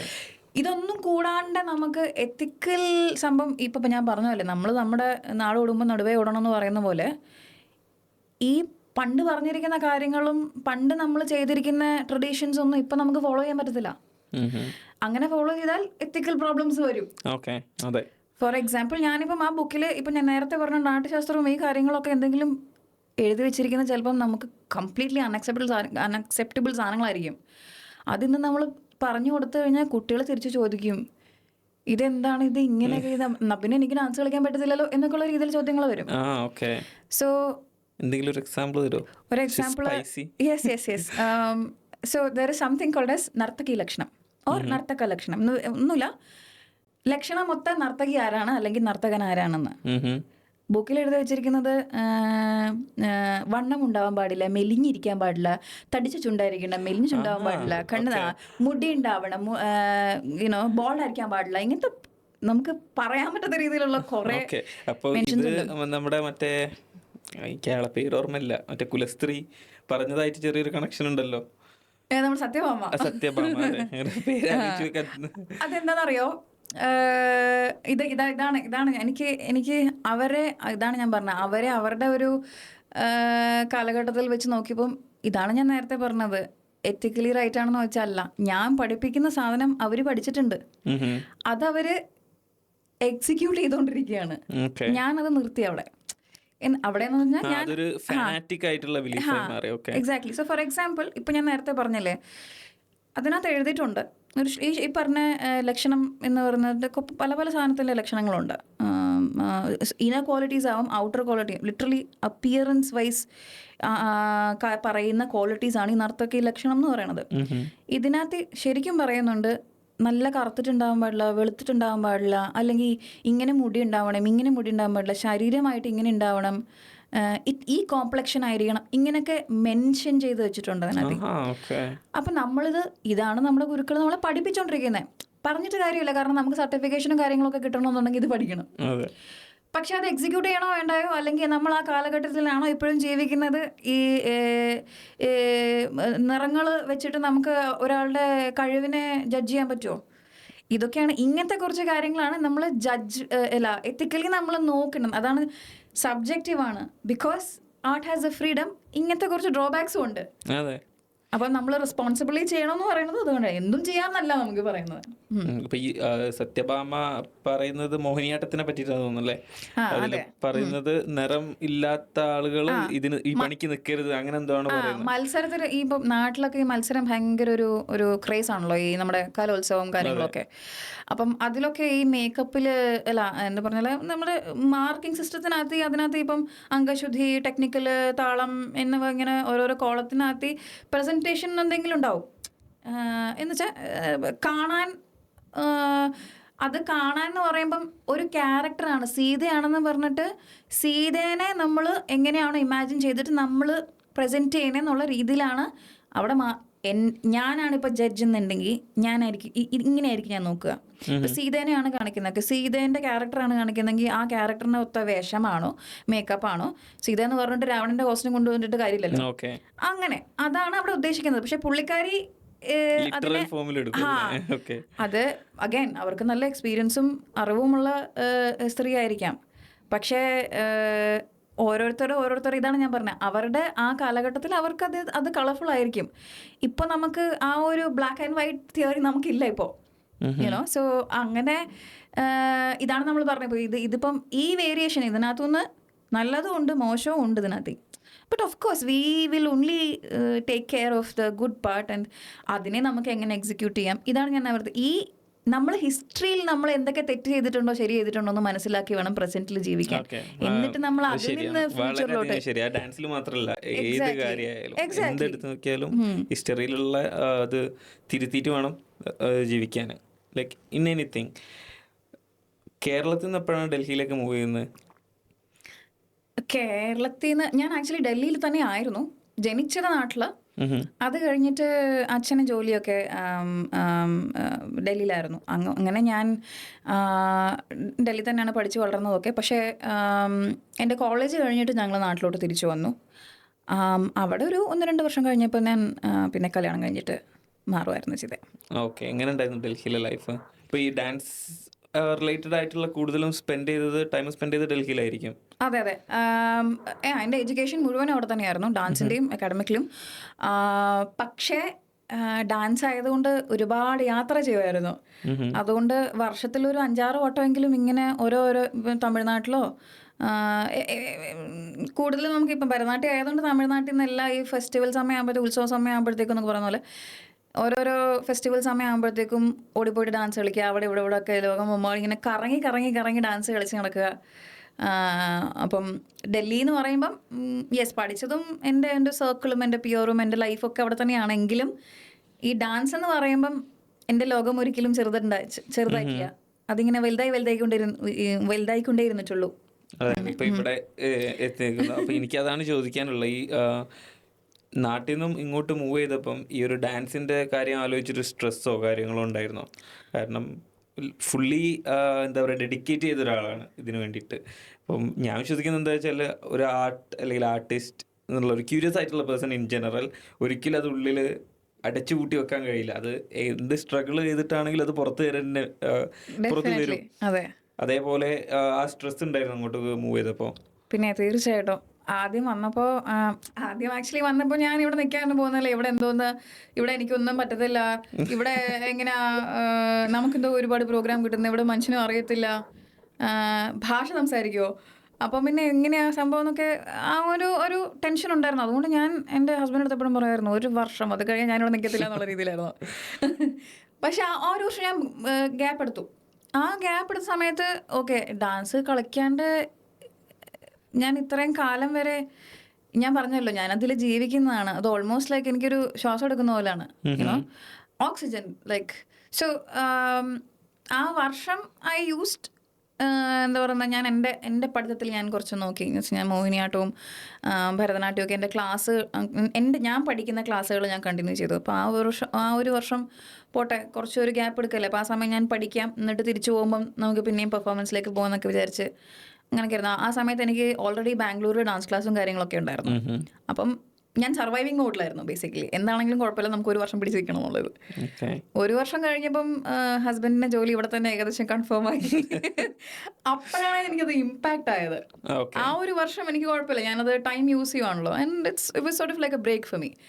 പക്ഷേ ആ 1 വർഷം കഴിഞ്ഞപ്പോൾ എനിക്ക് ഇനിയിപ്പോൾ എന്തെങ്കിലും ചെയ്തേ പറ്റൂ എന്നുള്ള രീതിയിൽ തുടങ്ങിയത്. എങ്ങനെയാണെന്ന് വെച്ചാൽ അപ്പോഴത്തേക്ക് ഞങ്ങൾക്ക് ഇവിടെ കുറച്ച് മലയാളി കണക്ഷൻസ് ഒക്കെ വന്നു. പിന്നെ അല്ലാതെ കുറച്ച് ഫ്രണ്ട്സൊക്കെ ആയി. ഇപ്പോൾ പുള്ളിഷാണെങ്കിലും അല്ലാത്ത കുറച്ച് പ്രോഗ്രാംസും കാര്യങ്ങളൊക്കെ ഞാൻ അങ്ങോട്ട് സീക്ക് ചെയ്യാൻ തുടങ്ങി. ബട്ട് ഈവൻ ബിഫോർ ഞാനിവിടെ ആദ്യമായിട്ട് പെർഫോം ചെയ്യുന്നത്, ഇവിടെ ഒരു ഓപ്പറ ഫെസ്റ്റിവൽ എന്ന് പറഞ്ഞിട്ട് എല്ലാ കൊല്ലം നടത്തുന്ന ഒരു പരിപാടിയുണ്ട്. ഓപ്പറാറ്റിക് ഡ്രാമ മാതിരത്തെ കുറേ പ്രസൻറ്റേഷൻസ് ആണ്. എക്സ്പാറ്റ്സും പല യൂറോപ്പിൽ നിന്ന് പല ആർട്ടിസ്റ്റുകൾ, പല സ്ഥലത്തുനിന്ന് ആർട്ടിസ്റ്റുകൾ വന്ന് പ്രസൻറ്റേഷൻ ചെയ്യുന്നതാണ്. അപ്പോൾ അതായിരുന്നു എനിക്ക് ഫസ്റ്റ് എൻ്റെ മുമ്പിലുണ്ടായിരുന്ന ആ ഒരു ഗ്ലാസ് ഞാൻ ഷാറ്റർ ചെയ്ത് മുന്നോട്ട് പോകുന്നത്. So I can see there is progress. പക്ഷേ എനിക്ക് ഭയങ്കര പേടിയായിരുന്നു. അപ്പം ആ പെർഫോമൻസിൽ ഞാൻ പോയി, there are multiple people from different side of the world. അവരെടുത്ത് ഞാൻ ഈ പറഞ്ഞ ഡാൻസിന് വേണ്ടിയിട്ടല്ല, പക്ഷേ whatever I had a very small ചെറിയൊരു അഭിനയിക്കുക. അവിടെ പോയിട്ട് ഒരു എക്സ്പാർട്ടായിട്ട് തന്നെ, അതിനകത്ത് എൻ്റെ റോളും എക്സ്പാർട്ടായിട്ട് തന്നെയായിരുന്നു. So they needed people of different ethnicity. അങ്ങനെയാണ് ഞാൻ പോയത്. സോ പോയി അത് എക്സ്പീരിയൻസ് ചെയ്തു. And that theme it self was how Poland is accepting us. അങ്ങനെയായിരുന്നു, which was it was funny for me, like okay, അതും വന്ന ടൈമിങ്ങും ഭയങ്കരമായിരുന്നു. അങ്ങനെ ഞാൻ പോയി പെർഫോം ചെയ്ത് ഭയങ്കര ഒരു ഓപ്പണിംഗ് ആയിരുന്നു എനിക്ക്. അത് കഴിഞ്ഞിട്ട് okay, I realised I am still capable, or there is some scope, അങ്ങനെയുള്ള രീതിയിൽ. പിന്നെ I started looking for programmes. ഇവിടെ എങ്ങനെയാണ് നോക്കുമ്പോൾ ഉണ്ട്, ഇവിടെ ഇന്ത്യൻ പ്രോഗ്രാംസ്, പോളിഷ് ആൾക്കാരുടെ ഇൻവോൾവ്മെൻറ്റ് ഇൻ ഇന്ത്യൻ കൾച്ചർ ഭയങ്കരം. അപ്പോൾ okay, so there is still some scope in me എന്നുള്ളൊരു രീതിയിൽ. അപ്പോഴും ഈ പറഞ്ഞ പോലെ ഭാഷയുടെ പ്രശ്നം, കുട്ടികളധികം ഇല്ല, പിന്നെ ഇവിടെ കുറേ ലീഗൽ ഫോർമാലിറ്റീസും അങ്ങനെ ഇങ്ങനെ, നമ്മുടെ നാട്ടിലൊക്കെ പോലെ ഈസി അല്ല. പിന്നെ നമ്മളിവിടെ എക്സ്പാറ്റ് ആണല്ലോ, അങ്ങനത്തെ കുറച്ച് ബുദ്ധിമുട്ട് കുറേ ഉണ്ടായി. But with patience and with understanding how the community is, I think അത് കുറേ ഹെൽപ്പ് ചെയ്തു. സ്ട്രഗിൾസ് ഉണ്ടെങ്കിലും പിന്നെ ഈ പറഞ്ഞ പോലെ ഞാൻ എന്നെ ഇതിപ്പോൾ എങ്ങനെ ട്രൈ ചെയ്താലും എനിക്കൊരു മൂലയ്ക്ക് പോയിരിക്കാൻ പറ്റില്ല. സോ എന്തെങ്കിലും കണ്ടുപിടിക്കണം, എന്താണെങ്കിലും കുഴപ്പമില്ല. ഞാൻ എപ്പോഴും ഇങ്ങനെ ഓരോന്നെങ്കിലും ചെയ്തുകൊണ്ടിരുന്ന് അതിപ്പം കമ്മ്യൂണിക്കേഷൻ ആണെങ്കിലും ആൾക്കാരുടെ അടുത്ത് പോയിട്ടാണെങ്കിലും ഇങ്ങോട്ട് വന്നിട്ടാണെങ്കിലും I try to make contacts. പിന്നെ കോൺടാക്ട് വഴി പിന്നെ അങ്ങനെ ചെയ്യാൻ തുടങ്ങി. ഇപ്പം I think it is at least I'm in terms. അതെ, അത് ഞാൻ ഈ ക്രിയേറ്റിവിറ്റി ഉള്ള എല്ലാവർക്കും ഒരു കോമൺ ആയിട്ട് കണ്ട് വരുന്നൊരു സംഭവമാണത്. വെറുതെ ഇരിക്കാൻ കഴിയില്ല എന്നുള്ളത്. പ്രത്യേകിച്ച് അത് ഈ പറഞ്ഞ പോലെ ഫുള്ളി പാഷനേറ്റ് ആയിട്ട് ലൈഫ് അതിൽ ഒക്കെ ഇട്ട് കഴിഞ്ഞിട്ടുണ്ടെന്നുണ്ടെങ്കിൽ പിന്നെ ഒരു ബ്രേക്ക് എടുത്ത് അങ്ങനെ ഞാനിതുവരെ പല ആൾക്കാരായിട്ടും ഇവിടെ ഇരുന്ന് സംസാരിച്ചിരിക്കുന്നത്. ഇപ്പോൾ ഒരു കാറ് റിപ്പയർ ചെയ്ത് കാറ് ഉണ്ടാക്കുന്ന like restoration old classic car എടുത്തിട്ട് ഇപ്പോൾ ഒരു കാറിൻ്റെ ബോഡിയും പിന്നെ പാർട്സും കൊടുത്താൽ അയാൾ കാർ ഉണ്ടാക്കി തരും, അങ്ങനത്തെ ആൾ വരെ. അപ്പോൾ അയാളൊക്കെ പറയുമ്പോഴും ഇതന്നെയാണ് ലൈക്ക് വെറുതെ ഇരിക്കാൻ കഴിയില്ല. ലൈഫ് എന്ന് പറയുന്നത് ഇതാണ്. ലൈക്ക് ലൈഫ് ഇപ്പം ഇതേപോലെ തന്നെ ഒരു ഓക്സിജൻ പോലെയാണ്. ഇപ്പോൾ വർക്ക് ചെയ്യുന്നത് ഫീൽ ചെയ്യൂല, ഇതാക്കില്ല എന്നുള്ളത്. എന്താണ് സ്കൂളിന്റെ പേര്? കൽപദ്രുമ ഹൗസ് ഓഫ് ആർട്സ്. ഓക്കെ. ഇപ്പൊ തുടങ്ങിയിട്ട് എത്രയായി? നാട്ടിലിപ്പോൾ തുടങ്ങിയിട്ട് കുറച്ച്. ഞാൻ ആക്ച്വലി 12th കഴിഞ്ഞപ്പോൾ സ്റ്റാർട്ട് ചെയ്തതാണ്. ശരിക്കും ഡൽഹിയിൽ സ്റ്റാർട്ട് ചെയ്തിരുന്നു. സെയിം നെയിം അന്നേരം രജിസ്റ്റർ ഒന്നും ചെയ്തിട്ടില്ല. Name is always something is in my mind.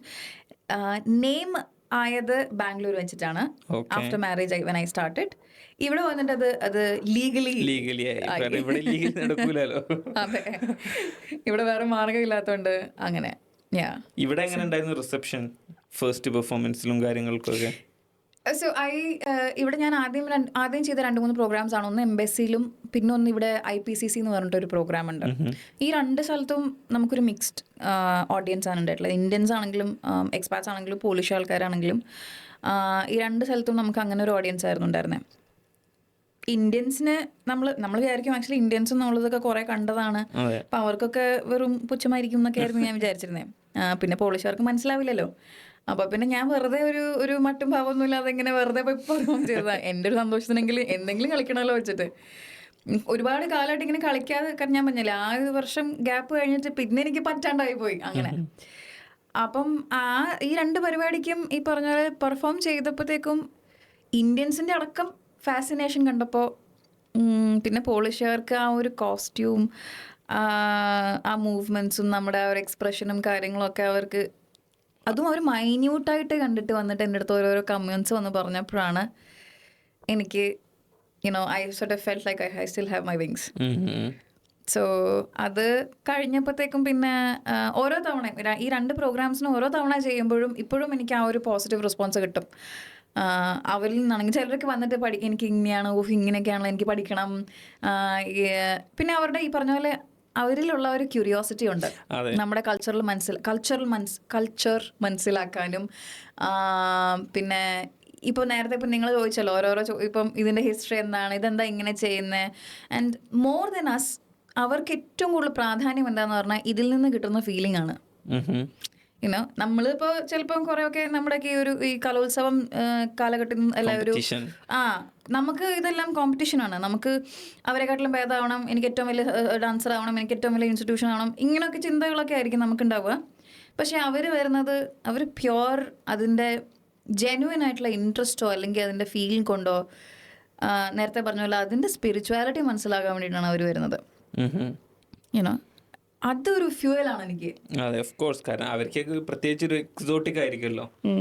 ഇത് മുമ്പ് കണ്ടിട്ട് നമുക്ക് വരെ ഇപ്പോൾ എനിക്ക് വരെ കാണുമ്പോൾ സ്റ്റിൽ ലൈക്ക് ഒരു സ്ട്രേഞ്ച് എന്ന് പറയുന്ന നെഗറ്റീവ് വേർഡായി പോകും. പക്ഷെ അതല്ല, ഒരു എക്സോട്ടിക് സംഭവമായിട്ട്. അപ്പം പ്രത്യേകിച്ച് വേറെ people from different parts of the world അല്ലെങ്കിൽ പോളിഷ് ആൾക്കാർക്ക് കാണുമ്പോൾ അത് ഭയങ്കര ഇൻട്രസ്റ്റിംഗ് ആയിരിക്കും. Especially someone who is interested in dance. അവർ ആർട്ടിൽ ഇഷ്ടമുള്ള ആൾക്കാർക്ക് അത് ഒരു സംഭവം തന്നെ ആയിരിക്കും. പോളിഷ് സ്റ്റുഡൻസ് എന്തെങ്കിലും ഉണ്ടോ? ഉണ്ട്, 2-3 പേരുണ്ട്. ഒത്തിരി ആയിട്ടില്ല. കാരണം ഞാനിപ്പോൾ റീസെൻ്റ്ലി ആണ് ഈ പറഞ്ഞ പോലെ രജിസ്റ്റർ ചെയ്ത് ഞാൻ പബ്ലിസൈസ് ചെയ്യാൻ തുടങ്ങി. അപ്പം അൺടിൽ ദെൻ ഞാൻ എൻ്റെ കുറച്ച് ഫ്രണ്ട്സ് സർക്കിളിൽ മാത്രം ഞാൻ അങ്ങനെ ചെയ്യുന്നുണ്ടായിരുന്നുള്ളൂ. ഇപ്പോൾ ഈ പറഞ്ഞ പോലെ ഒന്നും കൂടെ കുറച്ച് എസ്റ്റാബ്ലിഷ് ആയി വരുമ്പോഴത്തേക്കും കുറച്ച് പേര് അങ്ങനെ വന്നു. അവരിത് പറഞ്ഞ പോലെ ഒരു കോമഡി എന്താന്ന് പറഞ്ഞാൽ നമ്മൾ നാട്ടിലൊക്കെ നമ്മൾ അടിച്ചു വരുത്തി ശരിയാക്കുമല്ലോ നമ്മള്. ഇവിടെ അത് ചെയ്യാൻ പറ്റത്തില്ലല്ലോ. നമുക്ക് ഉള്ളില് ചെറിയൊരു പേടിയൊക്കെ ഉണ്ടാവും. പക്ഷെ അവരുടെ സന്തോഷം കാണുമ്പോൾ എനിക്കും ഓക്കെ നോ പ്രോബ്ലം, അവർ കളിക്കും എന്നുള്ള രീതിയിൽ അവരുടെ സന്തോഷം കൊണ്ട് അവർ പെർഫോം ചെയ്യുന്നത് കാണുമ്പം അത് നമുക്ക് തന്നെ ഭയങ്കര ഒരു അച്ചീവ്മെൻ്റ് ആയിട്ട് തോന്നും. സോ അവർക്ക് പിന്നെ ഏറ്റവും വലിയൊരു ബുദ്ധിമുട്ടെന്ന് പറഞ്ഞാൽ ഈ പറഞ്ഞ പോലെ ഭാഷ. ഇപ്പം നമുക്ക് പെർഫോമൻസിനാണെങ്കിലും ഇപ്പോൾ ഒരു വാക്ക് എന്താണ് അതിൻ്റെ അർത്ഥം എന്ന് മനസ്സിലാക്കിയിട്ട് ഫേസിൽ വരിക. ഇത് നമുക്ക് എളുപ്പമാണ്, ഏത് ഭാഷ നമുക്ക് തന്നാലും. നമ്മൾ ഭയങ്കര എക്സ്പ്രസീവ് ആൾക്കാരാണല്ലോ പൊതുവേ. പക്ഷെ ഇവർക്കത് വരുമ്പോഴത്തേക്കും പിന്നെ അതെ, അല്ല ചിലപ്പം അവർക്ക് എക്സ്പ്രസ് ചെയ്യാൻ പറ്റുന്നതിന്റെ ഒരു വലിയ ബുദ്ധിമുട്ടാണ്. അപ്പം ഈവൻ ഇഫ് ദേ അണ്ടർസ്റ്റാൻഡ്, ഇപ്പം ഞാനിപ്പോൾ ഒരു വാക്കിന്റെ അർത്ഥം പറഞ്ഞു കൊടുത്തു, അപ്പോൾ അവർ ചെയ്ത് കാണിക്കുന്ന ചിലപ്പം അതിനെ ഇപ്പം നമ്മളിപ്പോൾ ദേഷ്യമാണെന്ന് നമുക്ക് ഞാൻ ഇങ്ങനെ കാണിക്കുകയാണെങ്കിൽ രണ്ടുപേരെയും ഞാൻ പൊക്കെയുള്ളൂ, എളുപ്പത്തിൽ എനിക്ക് ചെയ്യാം. അതൊക്കെ കൊച്ചിൽ ഞാൻ ജനിക്കുമ്പോഴേ എനിക്ക് പറ്റും. ഇവർക്ക് ഞാനൊരു 2 പിരിയം പൊക്കണമെന്ന് പറഞ്ഞാൽ അവര് ഈ ഉള്ള സർക്കസ് എല്ലാം കൂടെ കാണിച്ചിട്ടാണ് അവർക്ക് എന്തെങ്കിലും പറ്റുന്നില്ല എന്ന് അവസാനം അവർ പറയും. ഞാൻ പറഞ്ഞു കുഴപ്പമില്ല, അത്രയും ട്രൈ ചെയ്തല്ലോ. കൾച്ചറിലും ട്രഡീഷണലിലും മുങ്ങി നിൽക്കുന്ന ഒരു ആർട്ട് ഫോം ആണല്ലോ അത്. അതെ, ഡെഫിനറ്റ്ലി. അതെ അതെ അതെ. അത് പിന്നെ യെസ്, ഇപ്പം ആരാണെങ്കിലും ഇതിപ്പം ഒരു foreigner Indian classical dance forms ചെയ്യാൻ തുടങ്ങിയത് ഇപ്പോഴൊന്നും അല്ല, കാലാകാലങ്ങളായിട്ട് ചെയ്തുകൊണ്ടിരിക്കുന്നത്. അവരൊക്കെ അതിനോടുള്ള ഡെഡിക്കേഷനും അതിൽ നിന്ന് കിട്ടുന്ന റിട്ടേൺ ഉണ്ടല്ലോ അവർക്ക്, നോട്ട് ഫിസിക്കൽ ഫോമിൽ. You can call it that. അപ്പം അത് ആ ഒരു ഫ്ലോ കൊണ്ടിട്ടാണ് അവരൊക്കെ ഇത്രയും കാലമായിട്ട് ചെയ്യുന്നതും ഇത്രയും കാലം കൊണ്ടുള്ള ലോകമെമ്പാടുമുള്ള ആ ഒരു popular Indian classical dances being. Exactly. So there is always scope for that. അതെ, ഇപ്പോൾ കുറച്ച് ദിവസം മുമ്പ് ഇൻസ്റ്റാഗ്രാമിലൊക്കെ കണ്ടിരുന്നു, കുറച്ച് ദിവസം മുമ്പല്ല കുറച്ചായി, ഒരു ജർമ്മൻ, ചിലപ്പോൾ കണ്ടിട്ടുണ്ടോ, ഒരു ജർമ്മൻ സിറ്റിസൺ കേരളത്തിൽ നിന്നിട്ട് കഥകളി പഠിക്കുന്നത്, കേരളത്തിലെ ആളായി മാറി. എനിക്ക് കേരളത്തിൽ എന്താ പറയുക, വളർന്ന നമുക്ക് പോലും ഇല്ലാത്ത ക്യൂരിയോസിറ്റിയാണ് അവർക്ക് വരുന്നില്ല. കാരണം എളുപ്പമുള്ള കാര്യമല്ലല്ലോ അവിടുന്ന് ഒരു സ്ട്രേഞ്ച് നാട്ടിലേക്ക് ഷിഫ്റ്റ് ചെയ്യുക, എന്നിട്ട് ഈ ഒരു സ്പെസിഫിക് ആർട്ട് ഫോമിന് വേണ്ടിയിട്ട് like 1 or 2 or even more years അതിന് വേണ്ടി സ്പെൻഡ് ചെയ്യുക എന്നുള്ളത് നമ്മളെ കൊണ്ട് പറ്റത്തില്ല. ഞാൻ നേരത്തെ പറഞ്ഞില്ലേ, ഞാനിപ്പോൾ ഒരു സ്റ്റുഡൻറ്റിൽ നിന്ന്, അവർ ഇന്ത്യനാണ്, വന്ന് പഠിക്കാൻ വന്നതാണ്, ഭയങ്കര ഇഷ്ടമാണ്. പക്ഷെ ഞാൻ പറയാണ്, അല്ല ആ കുട്ടിയോ ആ കുട്ടീൻ്റെ പേരൻറ്റ് വന്നിട്ട് ചോദിക്കും എപ്പോഴാണ് എനിക്ക് പെർഫോം ചെയ്യാൻ പറ്റുക. ഞാൻ പറഞ്ഞു പെർഫോം നമുക്ക് കുഴപ്പമില്ല, ഒരു 2 വർഷം വെയിറ്റ് ചെയ്ത് പഠിച്ച് അടവുകളൊക്കെ പഠിച്ച് സ്റ്റെപ്പുകളൊക്കെ ഒന്ന് പഠിക്കണമല്ലോ, എന്നിട്ടല്ലേ നമുക്ക് ഡാൻസ് ആയിട്ട് ചെയ്യാൻ പറ്റത്തുള്ളൂ. ആണോ, ശരി. അപ്പോൾ എനിക്ക് ഇതെപ്പോഴാണ് കോഴ്സ് കഴിയുന്നത്? കോഴ്സ് ഞാനിതുവരെ പഠിച്ചു തീർന്നിട്ടില്ല, എന്നാലും ഒരു 5-6 വർഷം നിങ്ങൾ കുറച്ച് പഠിച്ചാൽ തട്ടിമുട്ടി ഡാൻസ് കളിക്കാമെന്ന് ഞാൻ പറയും. അത് ഭയങ്കര പറ്റത്തില്ല, അത് ഇച്ചിരി നീണ്ടുപോകും. എല്ലാം ഒരു ജസ്റ്റ് എഡ്യൂക്കേഷൻ ആയിട്ടാണ് കാണുന്നത്. അതെ, അല്ല ഇതിപ്പം എഡ്യൂക്കേഷൻ പോട്ടെ, ഇതിപ്പം 1 മിനിറ്റ് റീലിൽ ഒതുങ്ങുന്ന ദുനിയാവാണല്ലോ ഇപ്പൊ നമുക്കുള്ളത്. അപ്പൊ പിന്നെ നോട്ട് സർപ്രൈസ്. പക്ഷേ അത്രേ ഉള്ളൂ. എനിക്ക് ഈ ഡാൻസിന്, എനിക്ക് ഈ റീലിന് ഇത്രയും പഠിച്ചാൽ മതി. ഞാനിപ്പോ ഇപ്പോഴും ഇവിടെ പോളണ്ടിലുള്ള കുട്ടികൾ തന്നെ 2 സ്റ്റെപ്പ് പഠിച്ചതേ ഉള്ളൂ. പക്ഷെ ആ 2 സ്റ്റെപ്പ് കൊണ്ട് അവർക്ക് ഭയങ്കര റിച്ചാണ്, അവർ ഭയങ്കര ഡാൻസേഴ്സ് ആണ്. അപ്പൊ ഞാനിങ്ങനെ ഇത്രയും വർഷം കൊണ്ട് കഷ്ടപ്പെട്ടുകൊണ്ട് നമുക്കൊന്നുമില്ല. But the fact that I'm able to contribute to that people are still able to enjoy. പിന്നെ അതിൽ നിന്ന് ഇപ്പം ഞാൻ തന്നെ ഇപ്പം അങ്ങനെയാണല്ലോ. ഇപ്പം എൻ്റെ ടീച്ചർ അവർ പഠിച്ചത് എന്തൊക്കെയാണോന്നൊന്നും നമ്മളൊക്കെ പഠിച്ചതിന് എത്രയോ അധികമായിരിക്കും. പക്ഷെ ഞാൻ പഠിച്ച അതിൻ്റെ പകുതിയായിരിക്കും. ബട്ട് ഈവൻ ദാറ്റ് ഞാൻ ഈ നേരത്തെ പറഞ്ഞ പോലെ ആദ്യം ഒരു ഇൻട്രസ്റ്റ് ആയിരുന്നു, പിന്നെ അത് ഹോബിയായി, പിന്നെ അത് പാഷനായി. അപ്പം എനിക്ക് ആ ട്രാൻസിഷൻ വരുമെങ്കിൽ those selective people will have that. അവർക്ക് ആ റെസ്പോൺസിബിലിറ്റി ചെന്നെത്തും. നാളെ അത് ഫ്യൂച്ചറിലോട്ട് പോകാൻ അതിപ്പം 1 മിനിറ്റോ 2 മിനിറ്റോ എന്നുള്ളതല്ല കാര്യം. അത് മുന്നോട്ട് എങ്ങനെ പോകും എന്നുള്ളത് ഈ പറഞ്ഞ സെലക്റ്റഡ് ആൾക്കാർ തന്നെ, whatever എന്തായാലും പറയാ, ജെൻസി, ജെൻ ആൽഫ, അവർ they will find their own way. അതെ, ഇത് ഒരു ജനറേഷൻ ഗ്യാപ്പ്, എല്ലാ ജനറേഷൻ ഗ്യാപ്പിൽ ഞാൻ ഒരു ബുക്കിൽ വായിച്ചിട്ടുണ്ട്, അരിസ്റ്റോട്ടിൽ പറഞ്ഞിട്ടുണ്ട് അന്നത്തെ ചെറുപ്പക്കാരെ പറ്റിയിട്ട് എല്ലാവരും മടിയന്മാരാണെന്നുള്ളത്. അപ്പൊ നമ്മൾ ഇന്ന് അവരെ നോക്കി കാണുന്നത് വേൾഡ്സ് ബിഗ്ഗസ്റ്റ് ഫിലോസഫേഴ്സ് ആയിട്ടാണ്. അന്ന് അവർ പറഞ്ഞിട്ടുണ്ട് അത് ഏറ്റവും വലിയ മടിയന്മാരാണ്. ഇപ്പൊ ഇതന്നെയാണ് നമ്മളും പറയുന്നത്. ഇപ്പം എന്താ പറയുക, എൻ്റെ അനിയൻ്റെ ജനറേഷൻ അല്ലെങ്കിൽ ഒരു 5 വയസ്സ് താഴെയുള്ള ആൾക്കാരൊക്കെ പറയാം, അവർക്കെല്ലാം എളുപ്പമാണ്, റീല് കണ്ടാൽ മതി, അത് ഇത് എന്നൊക്കെ പറയും. പഠിക്കാൻ ChatGPT ഉണ്ട്, ഇനി അസൈൻമെന്റും കാര്യങ്ങളൊന്നും ചെയ്യണ്ട. പക്ഷെ അവരുടേതായിട്ടുള്ള വഴി ഉണ്ടാകും. I think they will be still smarter than us in some ways. Definitely. അല്ല നമുക്കത് ഞാൻ പറയും, എനിക്ക് വിഷമം കൊണ്ട് ചിലപ്പോൾ ഞാൻ പറയാറുണ്ട്, ഹോ ഇവർക്കെല്ലാം അല്ലെ നമ്മുടെ അച്ഛനമ്മമാരും പറഞ്ഞിട്ടുണ്ടല്ലോ, ഞാൻ കാടും അതെ പുല്ലൊക്കെ അതെ തട്ടിമുട്ടിയിട്ടാണ് തന്ത സ്കൂളിൽ വൈബ് എന്ന് പോയത്. പറയുന്നത് ഇപ്പൊ. ആ ഡയലോഗ് ഇപ്പോഴും ഇപ്പൊ ഞാനും അടിക്കുന്നുണ്ട്. പക്ഷെ മനസ്സിൽ ഞാൻ എന്തോ മനസ്സിലാക്കുന്ന പറഞ്ഞാൽ, നമുക്കും നമ്മുടെ ജനറേഷൻ, നമ്മുടെ പാരൻസിൻ്റെ ജനറേഷൻ വെച്ച് നോക്കുകയാണെങ്കിൽ നമുക്ക് ഒരുപാട് ഡ്രോബാക്സും ഉണ്ടായിട്ടുണ്ട്, പക്ഷെ എത്രയോ അധികം പോസിറ്റിവിറ്റിയും കിട്ടിയിട്ടുണ്ട് നമുക്ക് അതിൽ നിന്ന്. അതേപോലെ തന്നെ അവരുടെ ജനറേഷൻ നിന്ന് അവർ അതിൽ നിന്ന് എന്തെങ്കിലും നല്ലത് കണ്ടുപിടിക്കും. നമ്മളപ്പോൾ ഇരുന്ന് പഠിക്കും നമ്മൾ അവരിൽ നിന്ന്. നമ്മുടെ പാരൻസും എന്തോരം പഠിച്ച് അവർ ഇവിടം വരെ വന്നിട്ട് അവർക്കൊരു പുതിയ ലൈഫ് അവർ തന്നെ കണ്ടെത്തുന്നു. നാളെ ആകുമ്പോഴത്തേക്കും നമ്മൾ പറയാൻ പറ്റത്തില്ല, ചിലപ്പോൾ നമ്മൾ ഈ വിചാരിക്കുന്നതിനെക്കാട്ടിലും അപ്പുറം നമ്മൾ തന്നെ കണ്ടെത്തിയിട്ടുണ്ടാവും, നമ്മുടെ ജനറേഷൻ തന്നെ കണ്ടെത്തിയിട്ടുണ്ടാവും ആ സമയത്ത് അവരിൽ നിന്ന് പഠിച്ച്. ദാറ്റ് ഈസ് ഓൾവേസ് എന്താ പറയുക, ഒരു ഗിവ് ആൻഡ് ടേക്ക് പ്രോസസ്സാണ് ബിറ്റ്വീൻ ദ ജനറേഷൻ. അതെ, ആർട്ട് ഹാസ് നോ ബൗണ്ടറീസ് എന്നാണ്. ഭരതനാട്യവും അതേപോലെ മോഹിനിയാട്ടം ഉണ്ടാവാറില്ല, പക്ഷെ ഭരതനാട്യം വെസ്റ്റേൺ ഡാൻസസുമായിട്ട് മിക്സ് ചെയ്തിട്ടുള്ള കുറേ ഇതുണ്ട്. ഇതിനെ പറ്റിയിട്ട് എന്താ അഭിപ്രായം? ഞാൻ പറഞ്ഞിട്ടുണ്ടോ ഇത് അഗൈൻ ദിസ് ഈസ് ഞാൻ നേരത്തെ പറഞ്ഞില്ലേ, ഇപ്പം ഇതിലിപ്പം there is no restriction here. There is definitely no restriction. ഞാനിപ്പോൾ ഇപ്പോൾ ഒരു തീം എനിക്ക് കിട്ടുവാണെന്നുണ്ടെങ്കിൽ ആ തീമിൽ ഇപ്പോൾ ഞാൻ ഫോർ എക്സാമ്പിൾ ഇതിപ്പം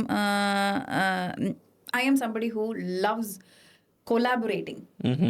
അപ്പം എനിക്കിപ്പം ഫ്രണ്ടിൽ ഇപ്പോൾ എനിക്ക് പുതിയൊരു ഡാൻസ് ഫോം ഞാൻ കാണാം, ഇവരും നമ്മളുമായിട്ട്, എനിക്കിപ്പം ഭരതനാട്യം മോഹിനിയാട്ടവും പാട്ടും കാര്യങ്ങളും നമ്മുടെ ക്ലാസിക്കൽ ഡാൻസസൊക്കെ ഉള്ള അറിവേ ഉള്ളത് കൊണ്ട് എനിക്ക് ആ ഫ്രണ്ടിലുള്ള ഡാൻസ് ഫോമോ അല്ലെങ്കിൽ എന്തെങ്കിലും പാട്ടോ അവരിലെ കളേഴ്സ്, അതിനകത്തുള്ള വർണ്ണങ്ങൾ നമ്മുടെ എങ്ങനെ കൊണ്ടുവരാം, അല്ലെങ്കിൽ നമ്മുടെ വർണ്ണങ്ങൾ അതിനകത്തിട്ട് എങ്ങനെ കൊണ്ടുവരാം എന്നുള്ള ഒരു ക്യൂരിയോസിറ്റി എനിക്കിപ്പോഴും വരാറുണ്ട്. എന്നിട്ട് ഞാൻ ഈ പറഞ്ഞ പോലെ അതാദ്യം വന്നോണ്ട് ഇമ്മീഡിയറ്റ്ലി ഞാൻ ചിന്തിക്കത്ത് പോലുമില്ല. അവിടെ ഉള്ള ഏതെങ്കിലും ഒരു ഫോർ എക്സാമ്പിൾ ഞാനൊരു ഗ്രൂപ്പിനെ കണ്ടു, അവർ എന്താ പറയുക പോളിഷ് ഡാൻസ്, എൻ്റെ എക്സാമ്പിൾ പറയണം, പോളിഷ് ഡാൻസ് ആണ് അവർ ചെയ്യുന്നത്. അപ്പം അവരുടെ ഇവരുടെ പോളിഷ് ഫോക്ക് ഡാൻസ്, അപ്പം അത് നമുക്കുമായിട്ട് എങ്ങനെ കൊലാബറേറ്റ് ചെയ്ത് മിക്സ് ആക്കാം, ചിന്തിക്കുമ്പോൾ ഭയങ്കര ചാലഞ്ചിങ് ആണ്. ബട്ട് ഒരു ഹൈബ്രിഡ് എന്നുള്ളത് എക്സാക്ട്ലി. പക്ഷെ അല്ല, നമ്മളൊരു ഡാൻസ് ഫോം ക്രിയേറ്റ് ചെയ്യുന്നത് എന്നുള്ളത് ഡെഫിനറ്റ്ലി, പക്ഷെ then it should be your own thing. നേരത്തെ ഞാൻ പറഞ്ഞ പോലെ ഭരതനാട്യം എന്ന് വിളിക്കും, അത് എൻ്റെ തോട്ടാണ്. ഭരതനാട്യം എന്ന് വിളിക്കുവാണെങ്കിൽ ജനറേഷനായിട്ട് പാസ് ചെയ്തുകൊണ്ടിരിക്കുന്ന സംഭവത്തിനെ തൊടാതെ ഓക്കെ കുഴപ്പമില്ല. പക്ഷേ നിങ്ങൾ സ്വന്തമായിട്ട് ഇപ്പോൾ എത്രയോ എൻ്റെ ഒരു ഫ്രണ്ട് ഉണ്ട്, ഇപ്പോൾ ഫ്രണ്ട് എന്ന് പറഞ്ഞാൽ she's very famous and all. പുള്ളിക്കാരിയുടെ സ്വന്തമായിട്ടൊരു സ്റ്റൈൽ കണ്ടുപിടിച്ച്, ആൻഡ് ശ്വേത വാര്യർ എന്നാണ് അവളുടെ പേര്. She does street to classical എന്ന് പറഞ്ഞിട്ട്. So it's sort of like a mix of hip hop and Bharatanatyam. ഞാനിപ്പോ അതിനെപ്പറ്റി പറയാൻ വരാണ്. യുഎസിലൊരു ട്രൂപ്പ് ഒക്കെ ഉണ്ട് ഇതിന് ഡെഡിക്കേറ്റഡ് ആയിട്ടുള്ള. ഇഷ്ടം പോലെ ഇപ്പൊ ഇഷ്ടം പോലെ ഉണ്ട്. സ്ക്രീനിന്റെ ഒരു കുറവുണ്ട്, അല്ലെങ്കിൽ ഒന്ന് കാണരുത്. ഡെഫിനറ്റ്ലി അതെ, അതന്നെ. ഞാൻ ഇതുപോലെ എനിക്ക് പറഞ്ഞാൽ ഞാൻ കുറച്ച് ഓൾഡ് സ്കൂൾ ആയതുകൊണ്ട് എനിക്ക് ഇങ്ങനെ ഓരോ റെഫറൻസ് വരും. അപ്പം എനിക്ക് പറ്റുന്നതാണെന്നുണ്ടെങ്കിൽ ഞാൻ ചെയ്യും, അല്ലെങ്കിൽ ഞാൻ ഓക്കെ ഫൈൻ. പക്ഷെ എനിക്ക് there is nothing stops me from having a collaborative thing, or അതാണ് ഞാൻ പറഞ്ഞു തന്നത്, that if you are creating a new form altogether, അതിനെ നിങ്ങളുടേതായ ഒരു സ്റ്റാമ്പ് കൊടുക്കുക. അല്ലാണ്ട് അതിനെ ഭരതനാട്യമാണെന്നുള്ളതൊന്നും വിളിക്കാണ്ട് ഈ പറഞ്ഞ പോലെ നിങ്ങളൊരു ക്ലാസിക്കൽ ഡാൻസോ അല്ലെങ്കിൽ നിങ്ങളൊരു ഡാൻസ് നിങ്ങൾ ക്രിയേറ്റ് ചെയ്തു, ദാറ്റ്സ് 100% നിങ്ങളുടെ ക്രെഡിറ്റ് ആണത്. പക്ഷെ ഞാൻ കൊളാബറേഷൻ എന്ന് ഉദ്ദേശിക്കുമ്പോൾ എനിക്കതാണ് കുറച്ചും കൂടെ ചാലഞ്ചിങ് ആയിട്ട് തോന്നുക. ഒരു ഫോം ക്രിയേറ്റ് ചെയ്യാൻ ഇപ്പം നമ്മളിപ്പോൾ എത്രയോ പേരുണ്ട് ഇങ്ങനെ ലാംഗ്വേജ് പുതിയതായിട്ട് ക്രിയേറ്റ് ചെയ്യുന്നതും. അതേപോലെ തന്നെ I think that is way more easier because you are starting from the scratch. ഇതെങ്ങനെയാ വെച്ചാൽ എക്സിസ്റ്റിംഗ് ആയിട്ടുള്ള there is a lot of school of thoughts അല്ലേ. ഇതിനകത്തീന്ന് നമ്മൾ ഒരു അങ്ങോട്ടും ഇല്ല ഇങ്ങോട്ടും ഇല്ലാത്തൊരു സംബന്ധിച്ചാൽ ഇവിടെ തൊട്ടാൽ എവിടെയും പ്രശ്നമാണ്, ഇവിടെ തൊട്ടാൽ എവിടെയും പ്രശ്നമാണ്.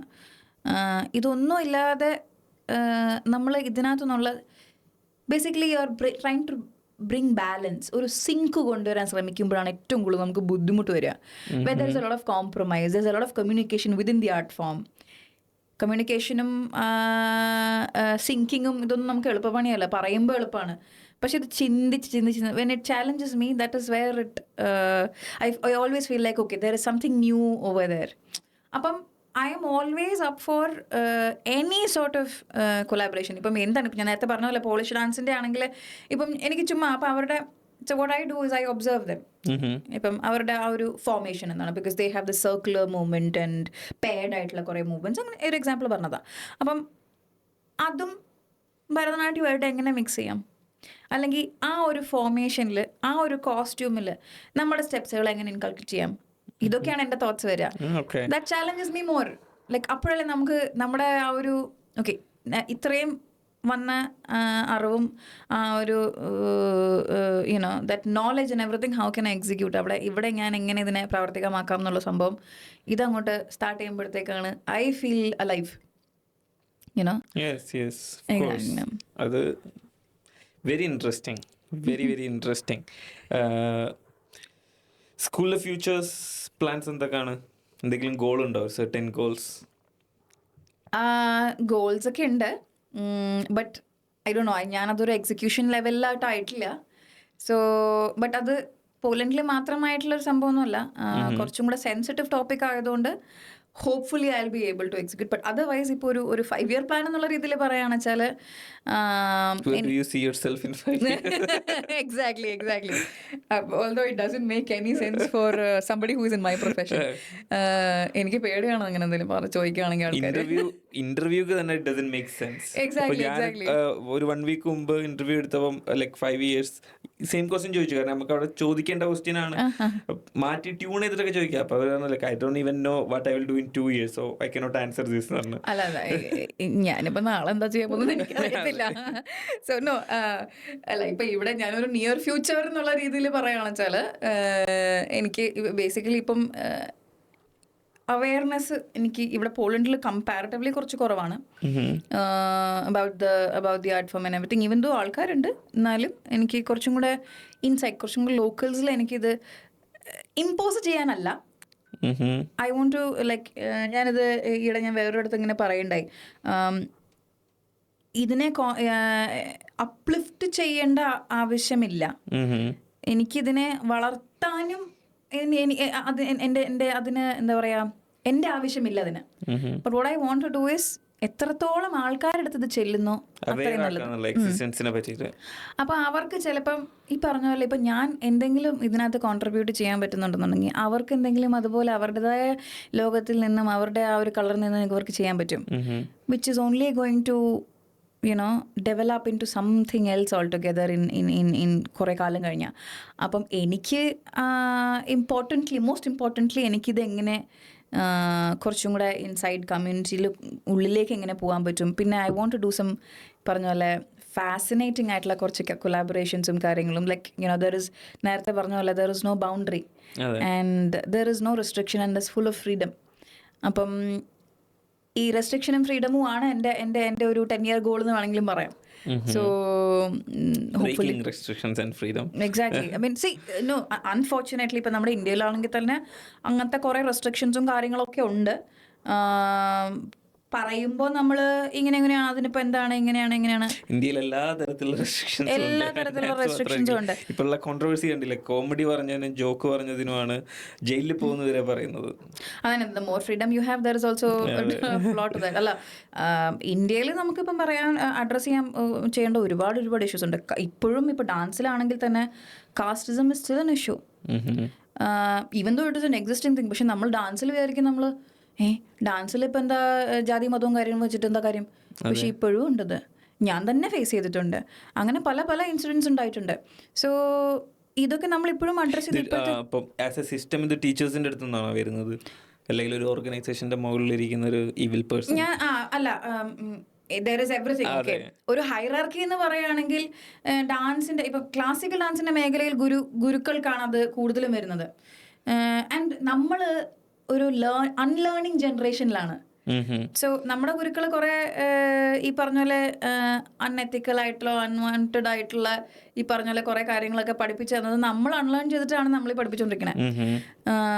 സോ അങ്ങനത്തെ കുറെ ഇഷ്യൂസ് ഉണ്ടായിട്ടുണ്ട്. ഫോർ എക്സാമ്പിൾ ഇപ്പം ഗുരുക്കളാണെങ്കിൽ തന്നെ നമ്മളുടെ ജാതി ഇതാന്ന് നോക്കിയിട്ട് നമുക്കിപ്പോൾ ഒരു പ്രോഗ്രാം തരുമോ, അല്ലെങ്കിൽ ഒന്നും വേണ്ട. ഇപ്പം ഒരാളെ ക്ഷണിക്കുകയാണ് പ്രോഗ്രാമിന്, ആ ക്ഷണിക്കുന്ന ആൾ നമ്മുടെ കഴിവോ നമ്മുടെ പെർഫോം ചെയ്യുന്ന ആളുടെ കഴിവോ ഒന്നുമല്ല നോക്കുന്നത്, അത് ഏത് ജാതിക്കാരിയാണെന്നാണ് നോക്കുന്നത്. ഇതൊക്കെ ഇപ്പോഴും ഉണ്ടെന്നുള്ളത് എനിക്ക് ഞാനിത് അതെ ബേസിൽ അതെ ഇത് ഏത് നൂറ്റാണ്ടിലാണ് നമ്മൾ എന്നുള്ളൊരു തോന്നൽ എക്സാക്ട്ലി വരും. അതെ. സോ അങ്ങനത്തെ Doesn't make കാര്യങ്ങളൊക്കെ any sense. എനിക്ക് എക്സാക്ട്ലി. എത്ര ആലോചിച്ചാലും അത് മനസ്സിലാക്കാൻ ഭയങ്കര ബുദ്ധിമുട്ടാണ് ഇപ്പോഴും. പ്രത്യേകിച്ച് ഈ കളറിസം, റേസിസം ഒക്കെ വേറൊരു സ്കെയിലാണെന്ന് പറയാം. പക്ഷെ എന്നാലും എന്തിനാണ് doesn't make any sense, especially when it comes to art. അതെ വേറെ എവിടെയും അതിനൊരു ലീവേ ഉണ്ട് എന്നല്ല, പക്ഷെ പ്രത്യേകിച്ച് ആർട്ടിലേക്ക് വരുമ്പോൾ അതിലൊക്കെ എന്തിനാണ് റേസിസം?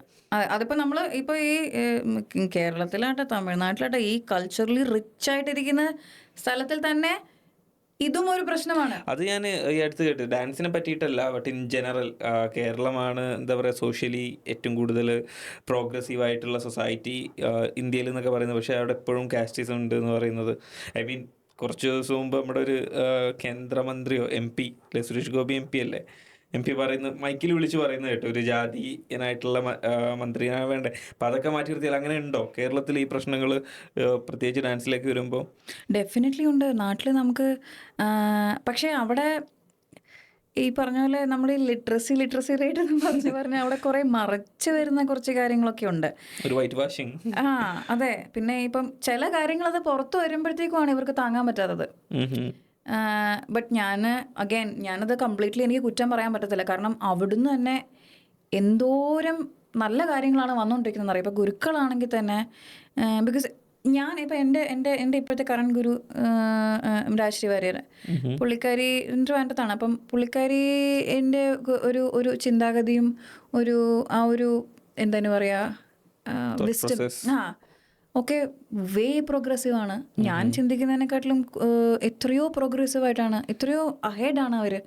അപ്പം അങ്ങനെയൊക്കെ നോക്കുമ്പം എനിക്ക് ജനറലൈസ് ചെയ്യാൻ പറ്റത്തില്ല. പക്ഷേ ഇപ്പോഴും അത് നടക്കുന്നു എന്നുള്ളതാണ് ഒരു സങ്കടം. എന്നുവെച്ചാൽ അത് പല പല മേഖലയിലായിരിക്കും ഇതേ ഡാൻസേഴ്സ് തന്നെ മറ്റ് ഡാൻസേഴ്സിൻ്റെ ഡിസ്ക്രിമിനേഷൻ കാരണം സ്ട്രഗിൾ ചെയ്യുന്നവരുണ്ട്. So unfortunately it is existing. പക്ഷേ ഐ എം നോട്ട് സെയിങ് ഒരു പ്രോഗ്രസ്സും ഉണ്ടായിട്ടില്ല, അല്ലെങ്കിൽ ഇപ്പം കംപ്ലീറ്റ്ലി അങ്ങനെയാണ് എന്നും പറയാൻ പറ്റത്തില്ല. പക്ഷേ ആ സ്ട്രഗിൾ, പക്ഷെ നമുക്ക് ഈ പറഞ്ഞ പോലെ ലിറ്ററസി റേറ്റ് കൂടുതലും കൂടെ ഉള്ളതുകൊണ്ട് ആ fight will always be there. രണ്ട് ഭാഗത്തു നിന്നുള്ള എല്ലാ റൈറ്റ് ആൻഡ് ലെഫ്റ്റും ഉള്ള അടിയും പിടിയും ബഹളവും ഒക്കെ ഉണ്ടാവും. അതുള്ളതും ഒരു ഗുഡ് സൈൻ ആണ്. ബട്ട് സ്റ്റിൽ ഒരു eradication will take some time. അതെ, ഒരു ഹെൽത്തി കോൺവെർസേഷൻ എപ്പോഴും നല്ലതാണ് പ്രോഗ്രസീവ് ആവാൻ. കേരളം എനിക്ക് തോന്നുന്നു അതുകൊണ്ടാണ്. കാരണം കേരളത്തിൽ എപ്പോഴും അത് കോമഡി ആയിട്ടാണെങ്കിലും എല്ലാതാണെങ്കിലും ഒക്കെ, ഇപ്പം ന്യൂസ് ചർച്ചകളിലാണെങ്കിലും എപ്പോഴും ഒരു ഹെൽത്തി ഡിബേറ്റും കാര്യങ്ങളുമായിട്ട് അങ്ങനെ മുമ്പോട്ട് പോകുമ്പം progress will be there. Let's hope so at least. അപ്പോൾ thanks a lot for coming. ഒരുപാട് സക്സസ് സ്റ്റോറീസ് ഞാൻ അങ്ങനെ പറഞ്ഞ് ടോപ്പാക്കുന്നില്ല കേട്ടോ, പക്ഷേ ഇത് ഒരു വെറൈറ്റി ജേർണി ആയിട്ട് എനിക്ക് തോന്നി. ലൈക്ക് വെരി ഇൻട്രസ്റ്റിംഗ്, എസ്പെഷ്യലി ഇവിടെ വന്നിട്ട് ഇപ്പോൾ പറഞ്ഞ ഒരു ഫ്യൂച്ചർ ഗോൾസ് തന്നെ. Like I really hope you can make it. കാരണം അത് ലൈക്ക് ആ ഒരു ഐഡിയ തന്നെ എനിക്ക് ഇഷ്ടപ്പെട്ടു. ഒരു പോളിഷ് ആളുകളിലേക്ക് എത്തിക്കുക, ലൈക്ക് അറ്റ്ലീസ്റ്റ് അവരെ ഇത്, കാരണം അവർ ലൈക്ക് ഇൻ ജനറൽ പോളിഷുകാരെന്ന് പറയുന്നത് ഭയങ്കര റിസീവിങ് ആയിട്ടുള്ള ആൾക്കാരാണ്, ക്യൂരിയസ് ആണ്, കാണുമ്പോൾ ചിരിക്കൂല എന്നൊക്കെ തോന്നുന്നു. പക്ഷേ ഇൻ ജനറൽ നമ്മുടെ കൾച്ചറായിട്ടൊക്കെ ഒരുപാട് മാച്ചിങ് ആയിട്ടുള്ള ആൾക്കാരാണ്. പല കൾച്ചറലിയും റിലീജിയസ് ആയിട്ടുള്ള റീസൺസ് ഒക്കെ ഉണ്ട്. പക്ഷെ അതൊക്കെ മാറ്റി നിർത്തിയാലും like I hope you make it. Really admiring story. Thank you. Admiration ഒക്കെ yeah, it's always struggle, പക്ഷേ I hope to move forward. Okay, good luck. Thank you.